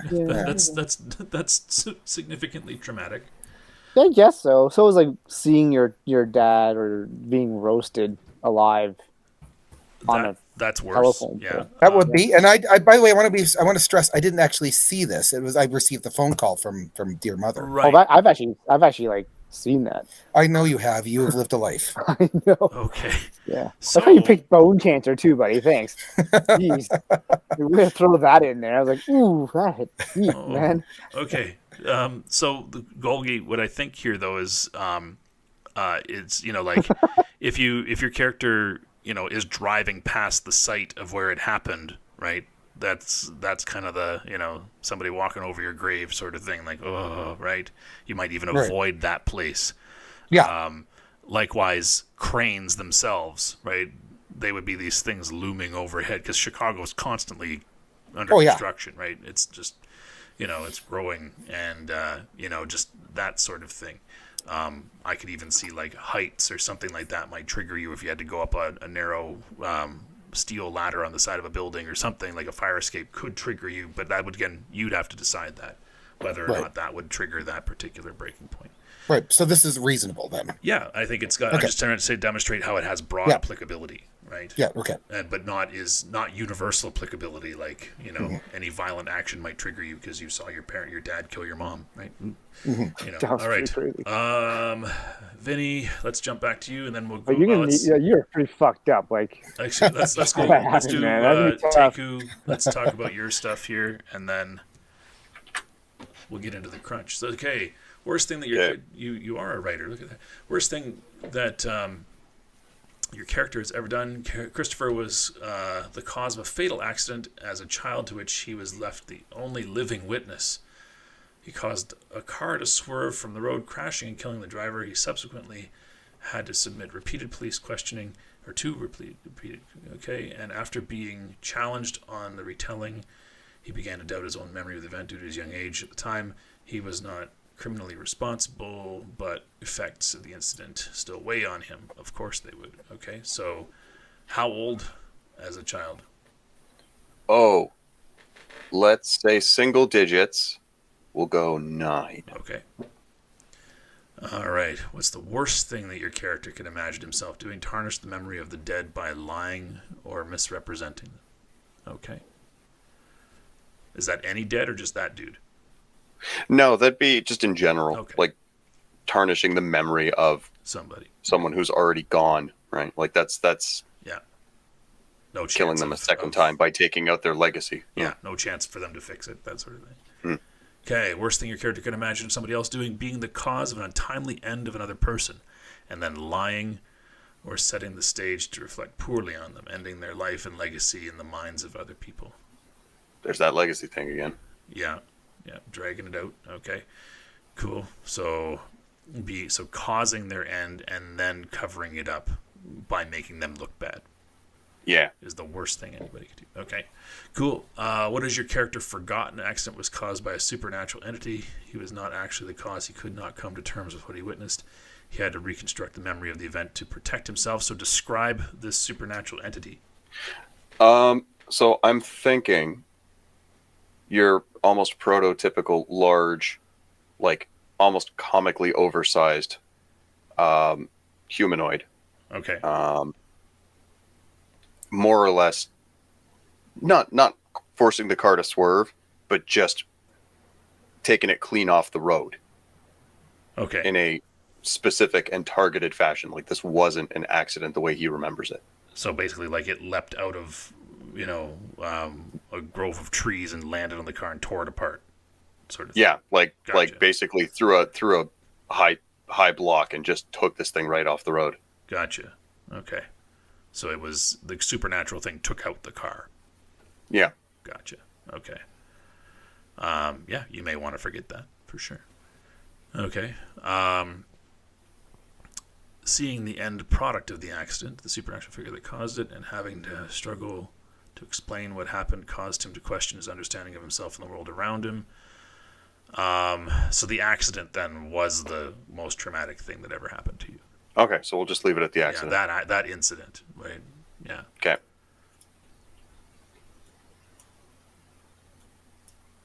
All right. Cool. So which means, a car crash could potentially be a trigger, right? Depending on the nature of the crash, right? So just keep that in mind. Mm-hmm. And let's go back to Vinny. Let's see what we got. All right. So it's because he had a kid? Is that why it's the worst thing? Yeah, and I guess knowing that the kid would come across it, Okay, and seeing find it. her Yeah. dad basically, blood all over the carpet and all that kind of Right. stuff, finding him, Yeah. Mauled. um, Yeah. and yeah, and kind of, having more or less my fingerprints on that, right? So is it the guilt of your connection to it, or is it the fact that the kid was gonna find him? I think the guilt of the kid finding him, Okay. Cool. All right. That just right? gives me a better idea. Yeah. Instead of kind of the mindset where, well, what does my guy do with kind of like cleaning up crime scenes so like nobody else sees it, nobody knows what happened. It's just another, you carry on as another day. Gotcha. Gotcha. All right. What is the worst thing your character can imagine himself doing? Getting dirty, killing others would be the worst. So, like getting caught. Is that what you mean by getting dirty, or literally like getting stuff on you? I think no, I think literally just like doing it. If I had to go and shoot somebody, right, and killing somebody in that process, Okay, like right, basically I think that would murdering be. somebody. Yeah. Okay, So like, yeah, the metaphorical getting my hands dirty. gotcha, gotcha. Okay. What's the worst thing your character can imagine someone else doing? If he had to kill, a quick and painless death is how he would do it. Torture of others he can't is the worst thing you can imagine, both for someone to be twisted enough to do it, but also for another to experience it. Okay, so being a torturer as well as being tortured. Okay, so just anything in and around torture. Yes. Gotcha. Yeah. Okay, what has your character forgotten? Working late nights, Vinny's seen a lot of strange things. So Yeah, go ahead. yeah. So kind of for this one, it's yeah, like he's out at night a lot of times, like cleaning up scenes, all that kind of stuff. Um, so he's seen car thefts, he's seen burglaries, he's seen all of that kind of stuff that he doesn't really give a shit about. Because late at night, it's like he hears something, he's like, whatever, I just want to get out of here so that I'm not implicated in anything. But so I have one night he picked up a dumpster on his truck. As the truck picked up the dumpster, he saw a dark human-like shadow jump out, blood all over his face. Made a quick second of eye contact before this shadow vanished. Cool. Cool. That's kind of one of those double take moments where it's like, what? Right? And then it's gone. That's cool. Yeah, and it's like he kind of imagine or kind of make sense of it in his mind as instead of it being a dark human like shadow, was it just like a garbage bag with something else on it that just kind of blew away in the wind Yeah. Or and some he didn't homeless see it dude. because it got stuck under his truck or something. Yeah. Yeah. Yeah. He just kind of, yeah. But it always kind of haunts him. But he's forgotten. Yeah. Yeah. He's kind of put it to the back of his mind. Okay. And the most traumatic So thing I'm still just working on the most traumatic thing. okay. It could very well be the worst thing that your character's ever done too, but that's still pretty traumatic, right? The type of worst thing that he's done is pretty scarring. But yeah, I mean, think about also what got Vinny into a life of crime too. That could also be it. So Yeah, well, I think if I'm kind of going more of the mob side of things, and if it's just the family business that he's getting into and he's inheriting the family business, then that's just what he does, that's fair. right? Yep, that's fair. But if he wants to be more of the guy pulling the strings on the behind the scenes, yeah, it would be traumatizing getting, kind of doing the dirty work, Yeah, and I right? think given And I figure when maybe it was his dad who was kind of in that role as the owner of the company and stuff like that. Yeah, he's out driving the truck, but then once his dad passes on the business to him, well, now he's saying, okay, you're in this truck, you're in that truck, go clean it up. And he's just delegating those things. yeah, yeah, like. Did your dad maybe take you under his wing and have to pop somebody or have to, do some dirty work and you watched your dad do it? Yeah, that could be. And then have to essentially clean it up with him, Yeah, and then clean up after your dad's dirty work. right? That would be that would explain a whole lot of why you don't want to get your hands dirty and, and maybe if your dad did the torturing, right? which is why you can't believe that the torturer and being tortured, right? Both of those things are just terrible. But maybe it's not your dad. Maybe it's just some thug that was under the employ of your dad or something like that. I'm just trying to think of, it could just very well be the worst thing you ever did was super traumatic for you. You don't want to do anything worse, but I don't know. Just an idea. I think I'm going to say that, I like that with witnessing his dad do something. But I think it's going to be, a competitor, right? So dad wanted to get rid of this competitor to help expand our own business. So it's literally getting rid of anybody else. Yeah, cool. Yeah, because like what I was thinking of there, did you guys see Daredevil, where the Kingpin kind of reflects on his childhood? Yep. Yeah, that's kind of what I was thinking of. All right, so you've got your concept down, you've got your anchors down, and now it comes to the crunch. This is the stuff that you're familiar with from the first edition stuff, and what a lot of people, if you've played Chronicles of Darkness in the past, or World of Darkness stuff, anything like Vampire the Masquerade, any of that older stuff too, same sort of stuff, a lot of dots to throw around. And so if you guys take a look at your character sheets, you've got your attributes, your skills, just like the old game there. What we're going to do is we're going to distribute among attributes. Again, a character has to choose their primary, their secondary, and their tertiary category of attributes. That is mental, physical, or social. And then you've got, again, in each of those categories, there's a power attribute, a finesse attribute, and a resistance attribute. You start with 1 dot in each of the attribute categories, each of the attributes, rather. And, right. Yep, 5 dots in your primary category, 4 dots in your secondary category, and 3 dots in your tertiary category. So in one box we get 4, in one box we get 3, in one box we get 5. That's correct. Yes. Or 5 or 3 to make, it sound better. And that's over and above the 1 for each that we've already put in. That's right. Those ones don't count toward these numbers. So you'll always have 1 in each attribute, but you get to distribute an additional 5 points, an additional 4 points, or additional 3 points, depending on the priority you've given to each particular attribute category. Okay. What's stamina do again? Stamina gives you greater health. Health. Yeah, it's your ability to resist exhaustion. It's your ability to, you would rely on stamina to hold your breath. Yeah, gotcha. Yeah. For running, you use stamina for distance anyway. Yeah, I'm going to do a lot of running, so. Sorry, it's 5 points in addition to the base point in each one? That's right. Oh, wow, that's a lot. Well, yeah. It's all right. If you're into that, I guess.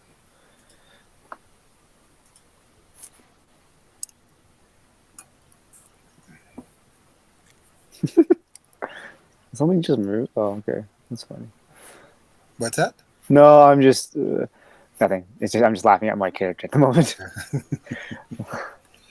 I'm trying to picture what he would look like if I was doing a video game, create your character kind of thing. Oh, right. And how sometimes you kind of max out the stats. I'm going to be 7'6" because and why not? I mean 7'6" with 280 with a perfectly chiseled jaw on the streets, of course, at 16 years old. Of No course. one's ever gonna pick me up to be in a basketball game ever, and then that's how I get off the streets, guys. Or you're playing any of the Skyrim or Morrowind games, and you just hit random. Yeah. End up coming out looking like a war crime. Oh, and then they when I was playing streetball, because I was 7'6", they called me the Crane, and I. Oh my God! Oh, You dick!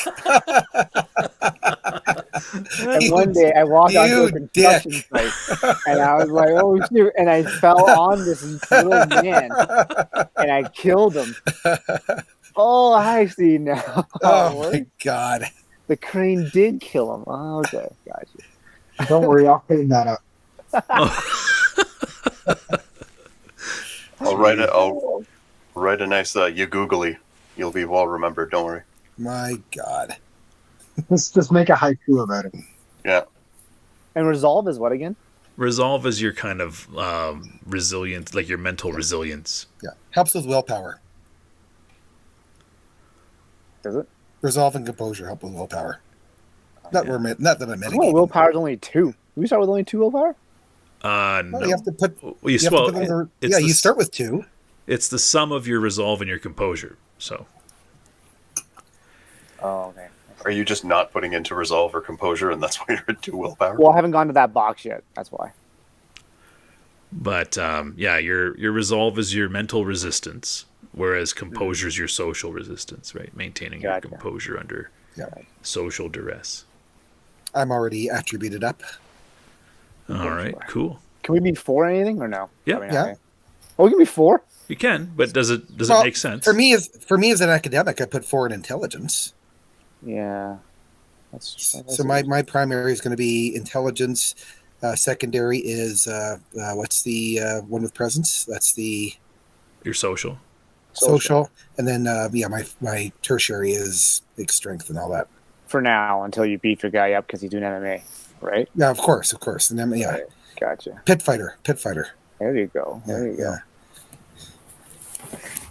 Or maybe in the mean streets of Chicago, I got into a dojo, right? And I knew this amazing crescent kick I learned from watching Well, that's the Karate Kid over and over the again. name, like, And then There's one a day, crane. Oh my god. and then one day, I Oh walked my onto God. the construction site, and this man challenged me I to. can't believe you're still doing this. see, My here's the thing: God.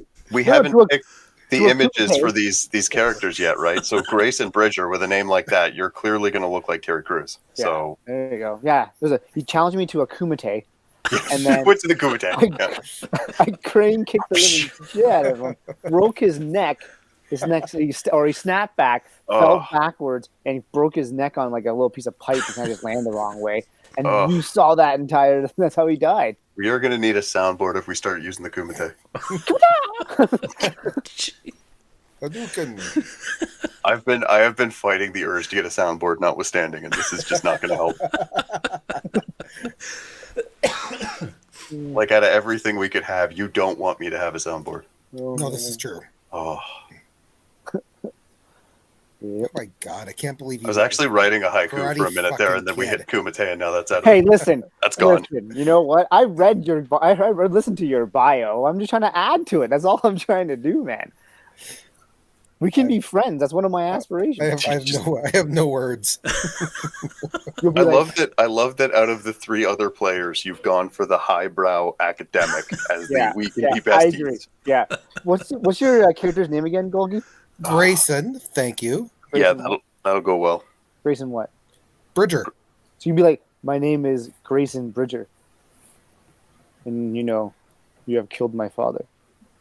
Is it Dr. Grayson Bridger or just Grayson Bridger? No, it's definitely doctor. I'm a he's professor. probably just a Grayson Bridger. Like, No, he doctor. feels like he's Yeah, a but I'm gonna put struggling- doctor in front of that. Doctor. He's probably a struggling Your PhD. legal There, middle Doctor- name is Trust Fund. I can just see it. Dr. Grayson Bridger. Oh, Yes, there you go. come No, on. it's You're probably just like Oh, wait. Chad. Wait, or wait, something. Dr. Struggling Grayson. one. The third. The has to third. be There you go. successful, guys. Always being just one up on all You of us. really threw doctor at it. There you You go. did it. The Yeah. third. Oh my Dr. God. Grayson Bridger the third. There you go.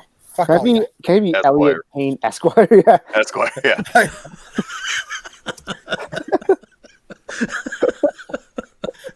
Okay. All right, so let's move I'm on. gonna be that guy. I'm gonna be that guy. I'm gonna keep going.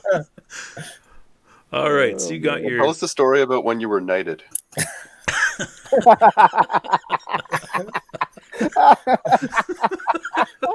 Oh, he got you good though. Throw the sir on there. You know you want to. Yep. Okay, you are literally one character away from having a longer name than Vincenzo now. We have to do this. Dude, that's funny, man. That's so good. let's I'm talk done with about that. skills then. That's so funny. Oh man. All right. I'm Skills. so digging karate. So, just like with attributes, right? Your skills are in 3 categories. You have mental skills, you have physical skills, and you have social skills. The big thing is if again you don't have a mental skill, you're at a penalty of -3 to do the thing that would fall under that skill. Whereas if you Okay. don't have a physical or social skill, you're only at a -1 penalty. So those physical skills, they those mental skills rather, they imply a level of training, right? A level of kind of, it's not just something that you just have a talent in. There are things that would require you to have that. So when it comes to dots, right, if you have 1 dot in it, you are essentially a novice. 2 dots in it means you're a professional, which means you could probably make a living doing it. Okay, 3 dots means you are an experienced professional. 4 dots means you are an expert in that field. 5 dots would mean that you are a master of that field, right? You are among the top in the world in that field. Oh. So just a note, when it comes to firearms, weaponry, and brawling, the average citizen doesn't have a high degree of firearms training. At most, if somebody owned a gun and they go to the shooting range, they probably have a 1 dot in firearms. If it's part of their profession, they might have 2. If they have been at it for a while, they would have 3.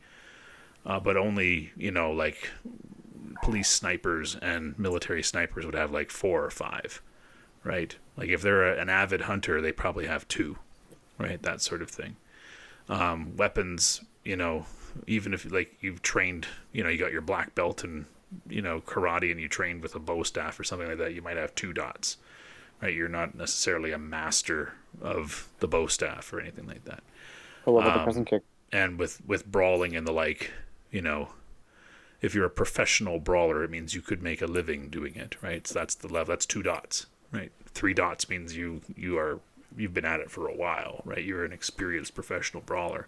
4 or 5 dots, this is what you do. This is your entire life, pretty much. Okay. Special ops, military guys that, are infiltrating and taking people out with their bare hands. That's like 5, right? Okay, sounds good. So how many points do we get for each one? So your primary gets 11. Okay. Your secondary gets 7, and your tertiary gets 4. And is that the same spread within the boxes that we had put above for the attributes? Or can we switch that around? No, you don't. You don't have to. Like, if your primary was mental for your attributes, it does not have to be mental for your skills. Okay. Yeah. Just curious. Yeah. So would it be reasonable for Vinny here to have 2 dots in investigation if he's kind of practiced with eliminating evidence from crime scenes so that it cannot be investigated? Yeah, that would make sense. I would say that you'd probably want to have a number of dots in subterfuge. That's kind of misleading people, right? Like lying well involves both empathy and subterfuge. But yeah, investigation is a good way of making sure there's no evidence, right? So you might have become rather familiar with police investigations in order to have that level of investigation. Another thing that's really good for covering things up would be science, right? Knowing which chemicals you could use to clean a scene and stuff like that. Oh, okay. Yeah. As Just opposed all to academics. Yeah, academics is more like studying formalities of law and history and stuff like that. Yeah. So you don't need like a point in academics to be like know how to read, right? No. Okay. No, academics Brilliant, is literally novice academics. So you're at a level of On a high school level. someone with basic knowledge of history, high school graduate.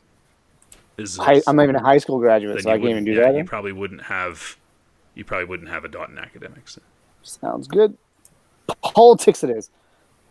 Yeah, right? Well, politics makes more sense. Yeah. A dot in medicine means that you have No, basic I'm doing medical. politics. I'm doing politics. Sorry, I'm not doing medicine. I'm doing politics. Yeah, it just means that you know major and minor issues. You follow players in the political sphere, right? You could be an amateur blogger, right?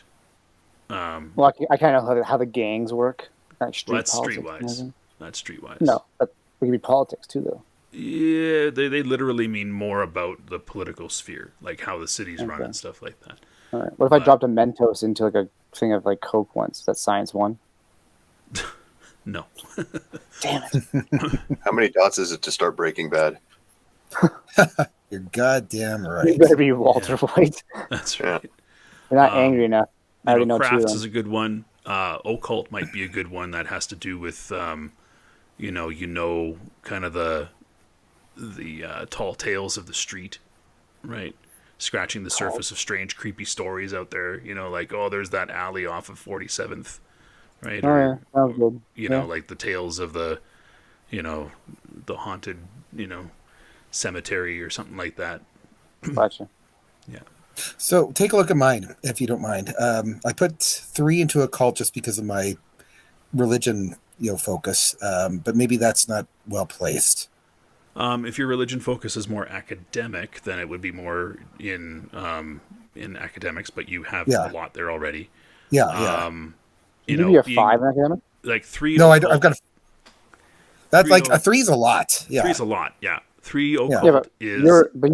You're a PhD though. Like I am. 5. You're a master. Like, you're not only just a master of it. You're a specialized master of it. So when it comes to academics, the description they give is experienced is a college professor or PhD. Expert is a PhD at a prestigious school or an acknowledged expert in a field. And then So he's not that good. 5 is is Stephen the Hawking? acknowledged expert. So that was So- a Stephen Hawking or something like that. So at 4, I'd be like, You're considered pretty- an expert in whatever field yeah. you have in research. Okay. And you put three? you would be a professor at a prestigious university like the University of Chicago or something. Right. Like that. Okay. Is that prestigious? Yeah. Oh, yeah. Chicago's a prestigious university. I have no idea. I'm not dissing anybody from from Chicago here. I So have no idea. Occult 3 is Occult 3 says that you're experienced. You've been working with weird things for a while. You can you can sift between actual facts and useful information from rumors and stories. You've seen a variety of strange things, right? So you're like a paranormal Right. investigator type thing. Yeah. I don't think that really fits. Yeah. So I would You're a ghost suggest hunter. I would suggest that having a bit of politics under your belt, being Yeah, an I think academic, so. is pretty Yeah. good. Yeah. Probably, how many dots do you got there? 1, 2, 3, 4, 5, 6, 7, 8, 9, 10, That's 11. Yeah. Politics, even a dot in science means that you have foundational understandings of science, which a lot of, I think it makes more sense. Like, because I'm not much into the occult yet. I'm sure that'll come, but Yeah, you might know some of the stories and stuff like that, Yeah, which is yeah, the first dot. But, you're a pretty smart guy, so having a foundation in sciences and computer, like you might know how to do some computer type stuff. Crafting would be good if you actually had to do any sort of hands-on recovery of documents or anything like that. Mm-hmm. But, it's pretty good. Athletics, brawl, firearms. Yeah, that's pretty good. Larceny is not just picking locks and stuff like that, but it's getting into places that you're not supposed to get into. yeah, I was thinking about that. I might shift something. Considering that you actually, tried to pass Stole. off somebody Yeah. else's work as your own, that That would makes include sense. I'm gonna- forgery, right? So I'm going to actually do that. I was thinking about that just now. Yeah, absolutely. yeah. And then empathy, persuasion, socialize. I would say that a college professor would probably have some dots in expression, right? If you're a good lecturer and orator. Streetwise. So maybe move that's from how- subterfuge to expression, maybe. I would take it out of streetwise, to be quite honest. Okay. Streetwise is I'll do that, street level. Yeah, street that's savvy, fair. right? Yeah. Yeah. You mean street savvy too? No, he took it out. I could. Yeah, I took it Oh, I out. see. Yeah. I'm like, from the streets, bro. Yeah, and then, are you more sociable? Socializing is literally the art of socializing, or are you more expressive? You're probably Right. more expressive, I think. Well, it's up to him. Well, I mean, given my character is more not reclusive per se, but he's certainly more taciturn. So maybe moving one of those socialize into expression might be a better idea. Yeah, So it's to an up to you expression. how you want to do Yeah. it. Certainly your attributes for the social thing, you're pretty average when it comes to presence and manipulation, right? And you maintain your composure rather well. So it's really up to you what that means. I mean, maybe that means that you've learned the rules of socializing, so you have a few dots in there. That's how you're able to get along. Or your big practice in socializing is you know the foundations and you just maintain your composure, right? You don't try to flex, right? But that's up to you how you want to do it. Expression, though, is super important for an academic, I think. Cool. Yeah, that makes sense. All right.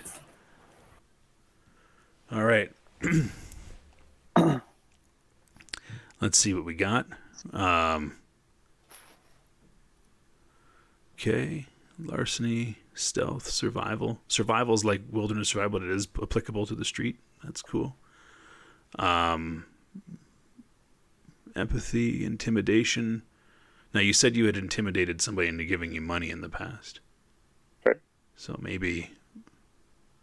Doesn't mean I'm going to be like amazing at it. But I'm just maybe kinda- over socialize. That's all. Socialize is like formal socializing at a party and stuff. But Really? yeah, Okay. it's the rules of social engagement.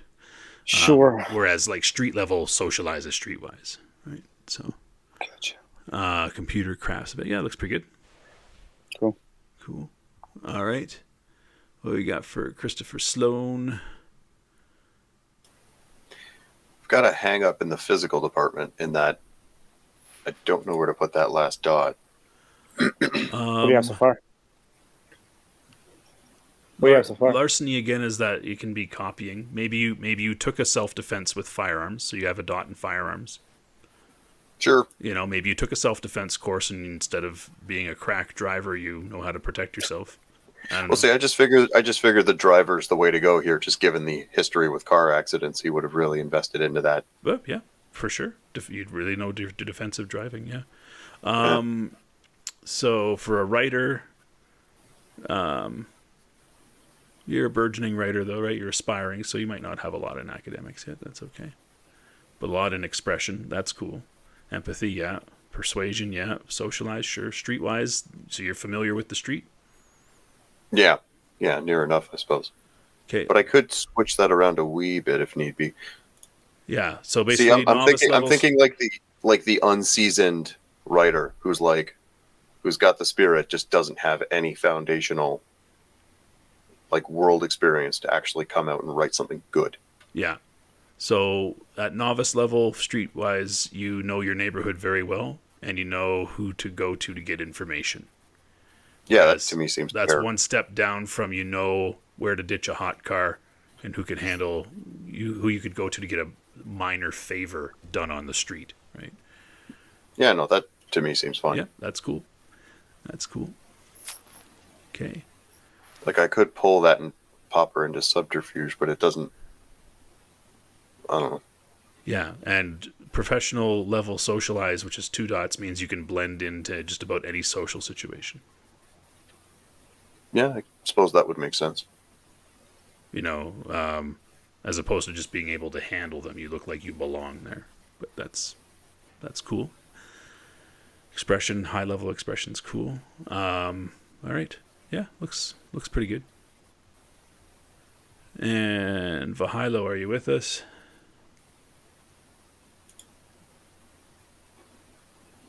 I don't know if he's speaking or not. I can't hear He him. is. You can't hear him. Can you switch it? Maybe switch your microphone to your computer's mic, if it has one. Are we working now? There we go. Yeah, we can hear you. Cool. All right. Sorry, the battery died on my headset. That's all good. Yeah, that's all right. All right. And what do we got here? Some empathy, expression, intimidation. 1 dot in streetwise. You might have more dots in streetwise than empathy, given what you've been describing.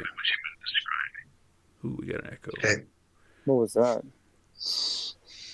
It's hearing me and through his speakers, I think. Oh.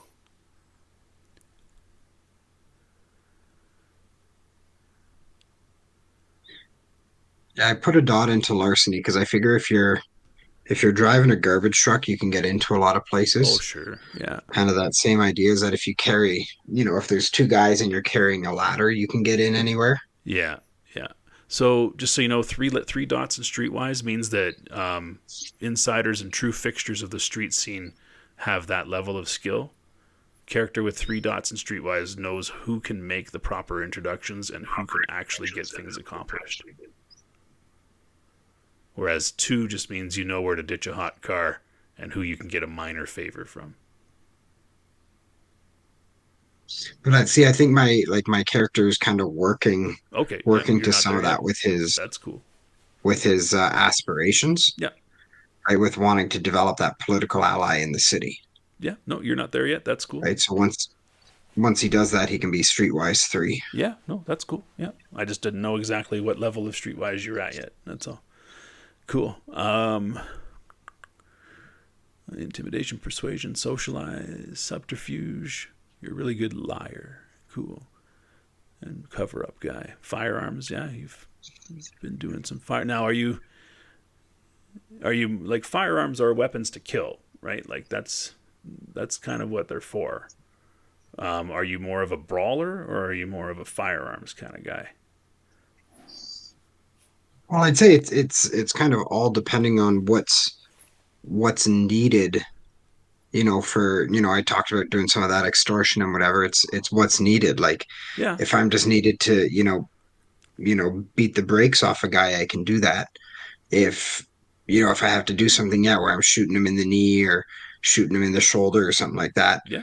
No, it Or just if I means, don't bring a gun yeah, it just means and that I'm you're needing practiced. to take like a coffee table and away I go.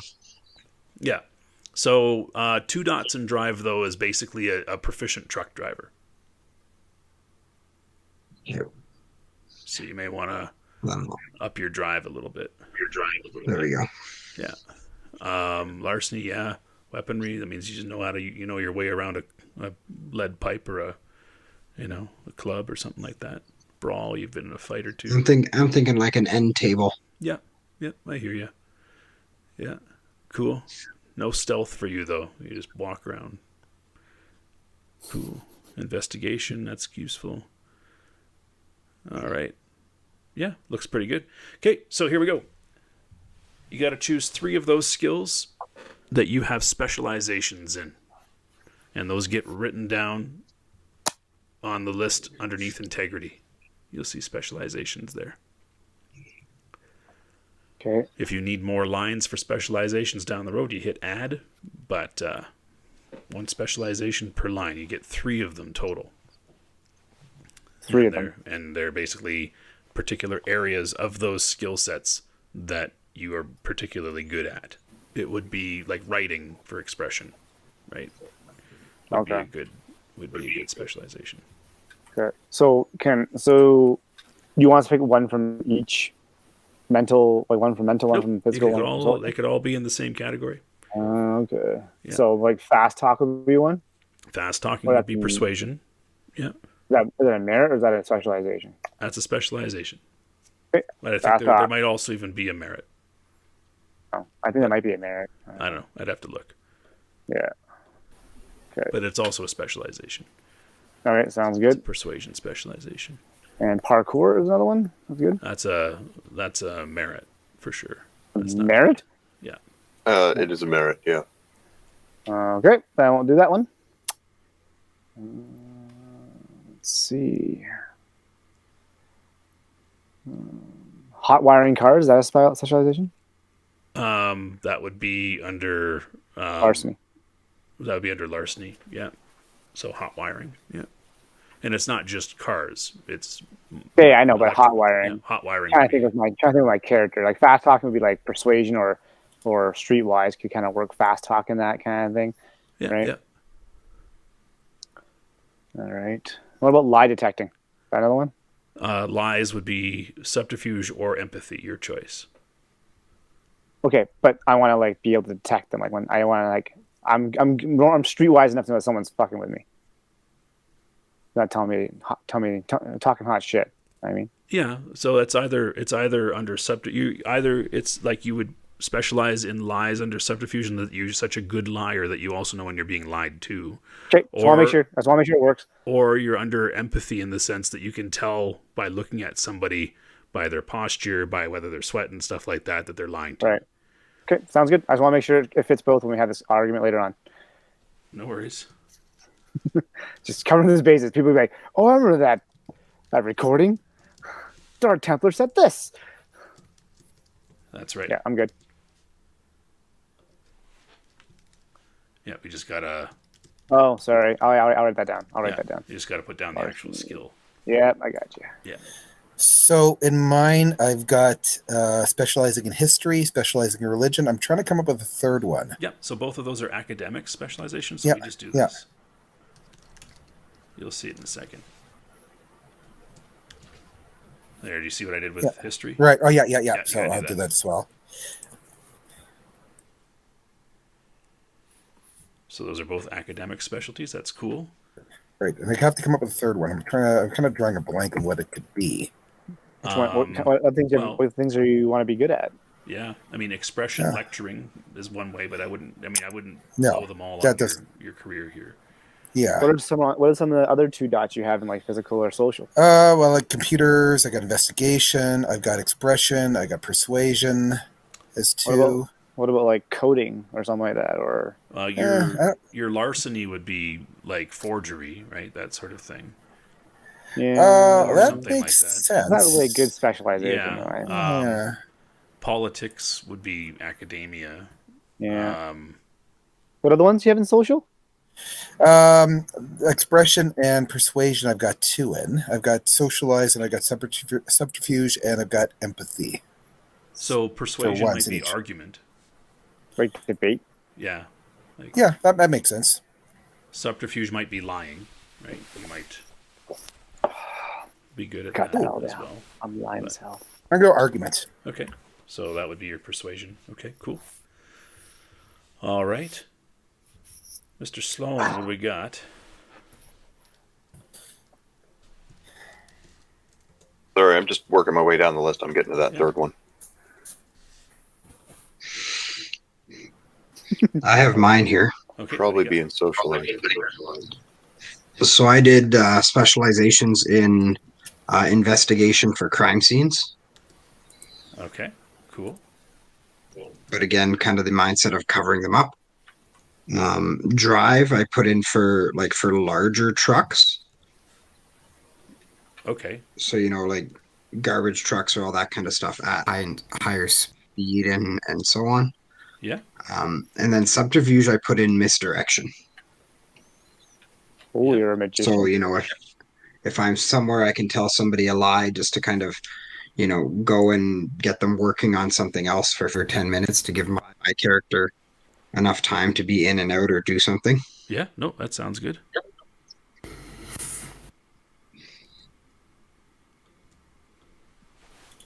Cool.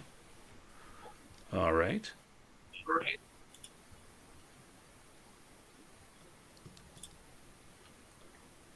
And back to Christopher. So you are,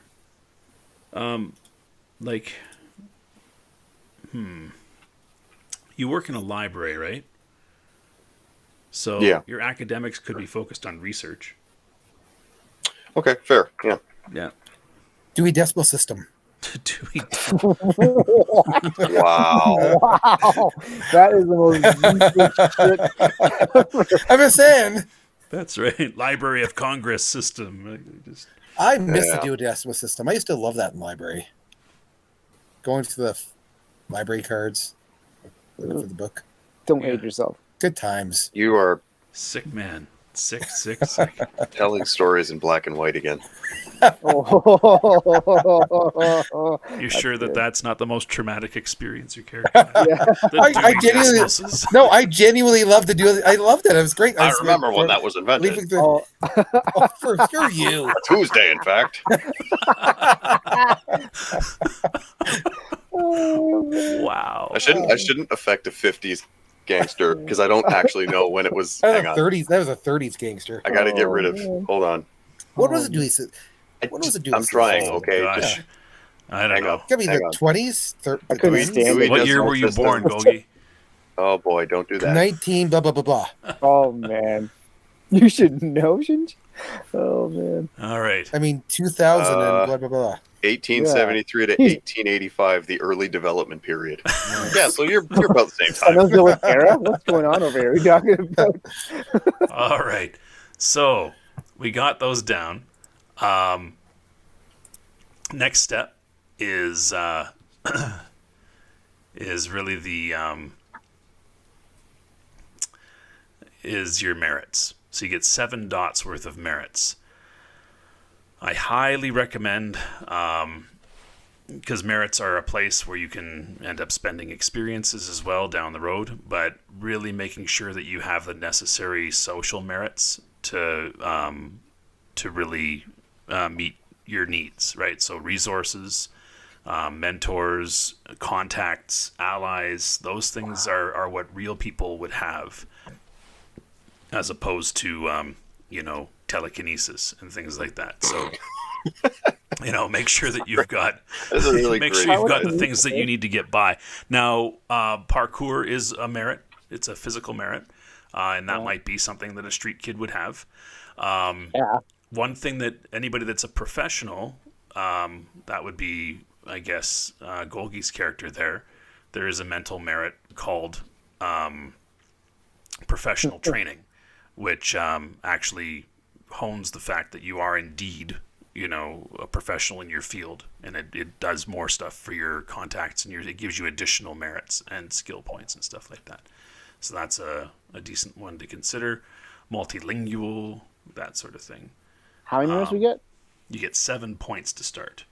7 points. Okay. There's Have to one called research that. Demolisher for people that break things.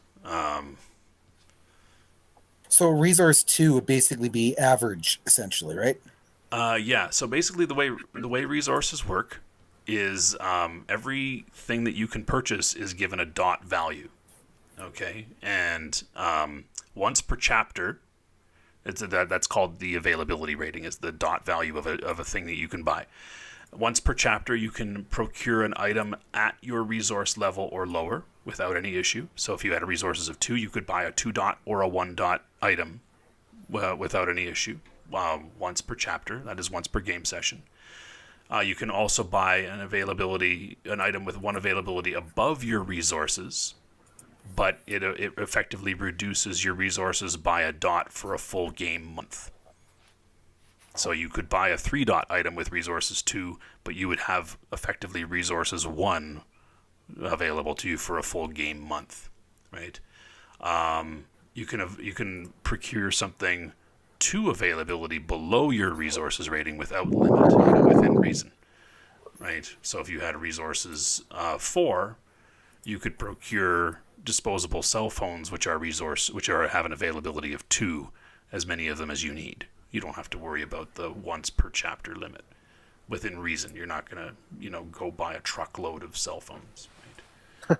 But So for professional training, so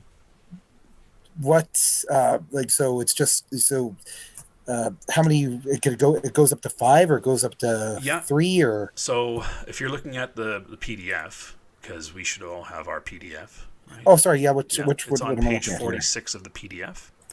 It does go up to that. When you choose the professional training merit, you choose a profession, okay, and you are an academic.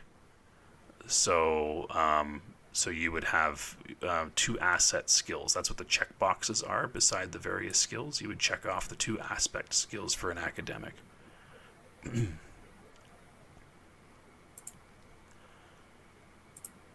so there'd be 2 there then. Okay. Yeah. And then when you take your first dot in professional training, you get networking, which means that you have 2 contacts in your field. So you get 2 dot, you get contacts 2 under merits, right? If you take 2 dots in professional training, you have continuing education, which means that when you roll with your asset skills, you get the 9 again quality.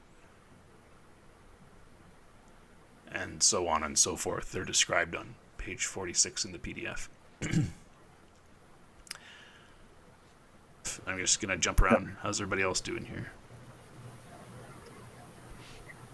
I think I'm okay. All right, what do you got? Tolerance for biology. That's a good one for sure. Patient, closed book. Okay. Allies and resources. All right. So some of these, like closed book and fast talker and the like, those things are very specific bonuses to the social maneuvering system in this game, which you'll make use. We will use it when we play, but just understand that that's where they give you the bonus. Same with fast talking, right? As opposed to being the specialization, fast talking in second edition as a merit. It's both a merit and a specialization, but as the merit, it again gives you bonuses in particular mechanics of the system. But you can have them both. You know, you're going to make use of them in those particular situations, though. Yeah. Okay, I think I have mine. All right. Would you mind taking a look at mine? There's a couple that sort of jump out, but I'm just trying to lock down specifically which would be best.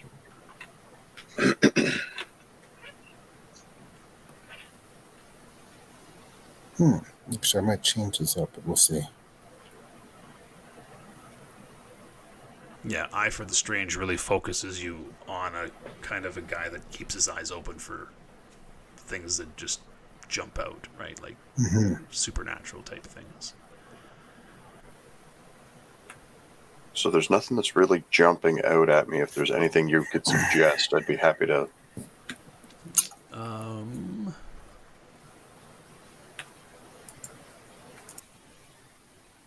Well, let's take a look at things that are particularly.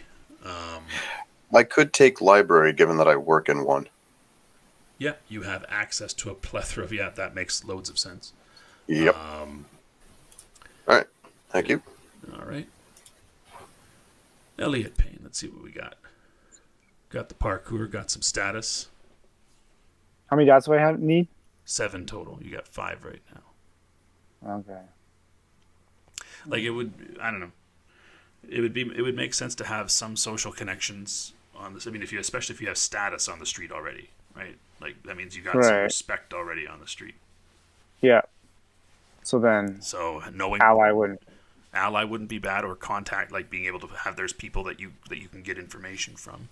Yeah, I'm gonna do a contact. Right, contact. Sure. Okay, so I have 6 dots there. I need 1 more. Yeah. Direction sense isn't bad. Having fast reflexes isn't bad. Where's direction sense? I didn't see what that's. That's page 44. Oh, I'm on page 50. Yeah. I don't know how often I'm going to use that. Okay, direction sense. Why not? Yeah. I want something that's going to actually be usable. I don't know if anyone uses direction sense. Well, it's kind of like ciphers, right? You never know when they're going to become usable. Sure. Okay. Sounds good. Let's do that. Wait, I'm good. Cool. All right. So then here it is. Last things are left. So your willpower automatically gets calculated here. Your integrity starts at 7. That's 7. Yeah. So fill in 7 dots on your integrity. Boom. Health is automatically calculated. Speed is automatically calculated. I'm pretty fast. And your initiative modifier is automatically calculated. And your defense is automatically calculated. So let me just make sure defense is being calculated correctly. Sorry if I'm jumping. Yeah. Okay. Cool. All right. So there we are. So between sessions here, we'll have a continuation of session 0 as we build the campaign, or the chronicle rather, next time. That's pretty much the end of the session. Between sessions here, we're going to We're going to fill in some details like equipment and kind of where your merits and stuff go on the sheet and stuff like that. But you guys don't need to watch that. This is pretty much how you build the character here. The next time we get together, we're going to talk about building the Chronicle together. So, so yeah, thanks for watching us. Thanks for following along. Like I said, if you want to just jump straight to the action, then Chapter 1 will be posted on here, and you don't have to watch the next video in the series to make it work. But if you're curious about how you build Chronicle to start it off to get people knitted together, then make sure you tune into the next episode of our Session 0. And yeah, thanks for watching. Hit the subscribe button if you want to be help us out. Hit the bell if you want to be notified of our next show, and leave comments below. Ask your questions. We're happy to talk to you here on YouTube or in our Discord, which will be linked in the info at the bottom of the video. Until next time, this is Initiative 0, and we'll see you. Thanks, guys. Hey, folks. Good night, everybody. See you then.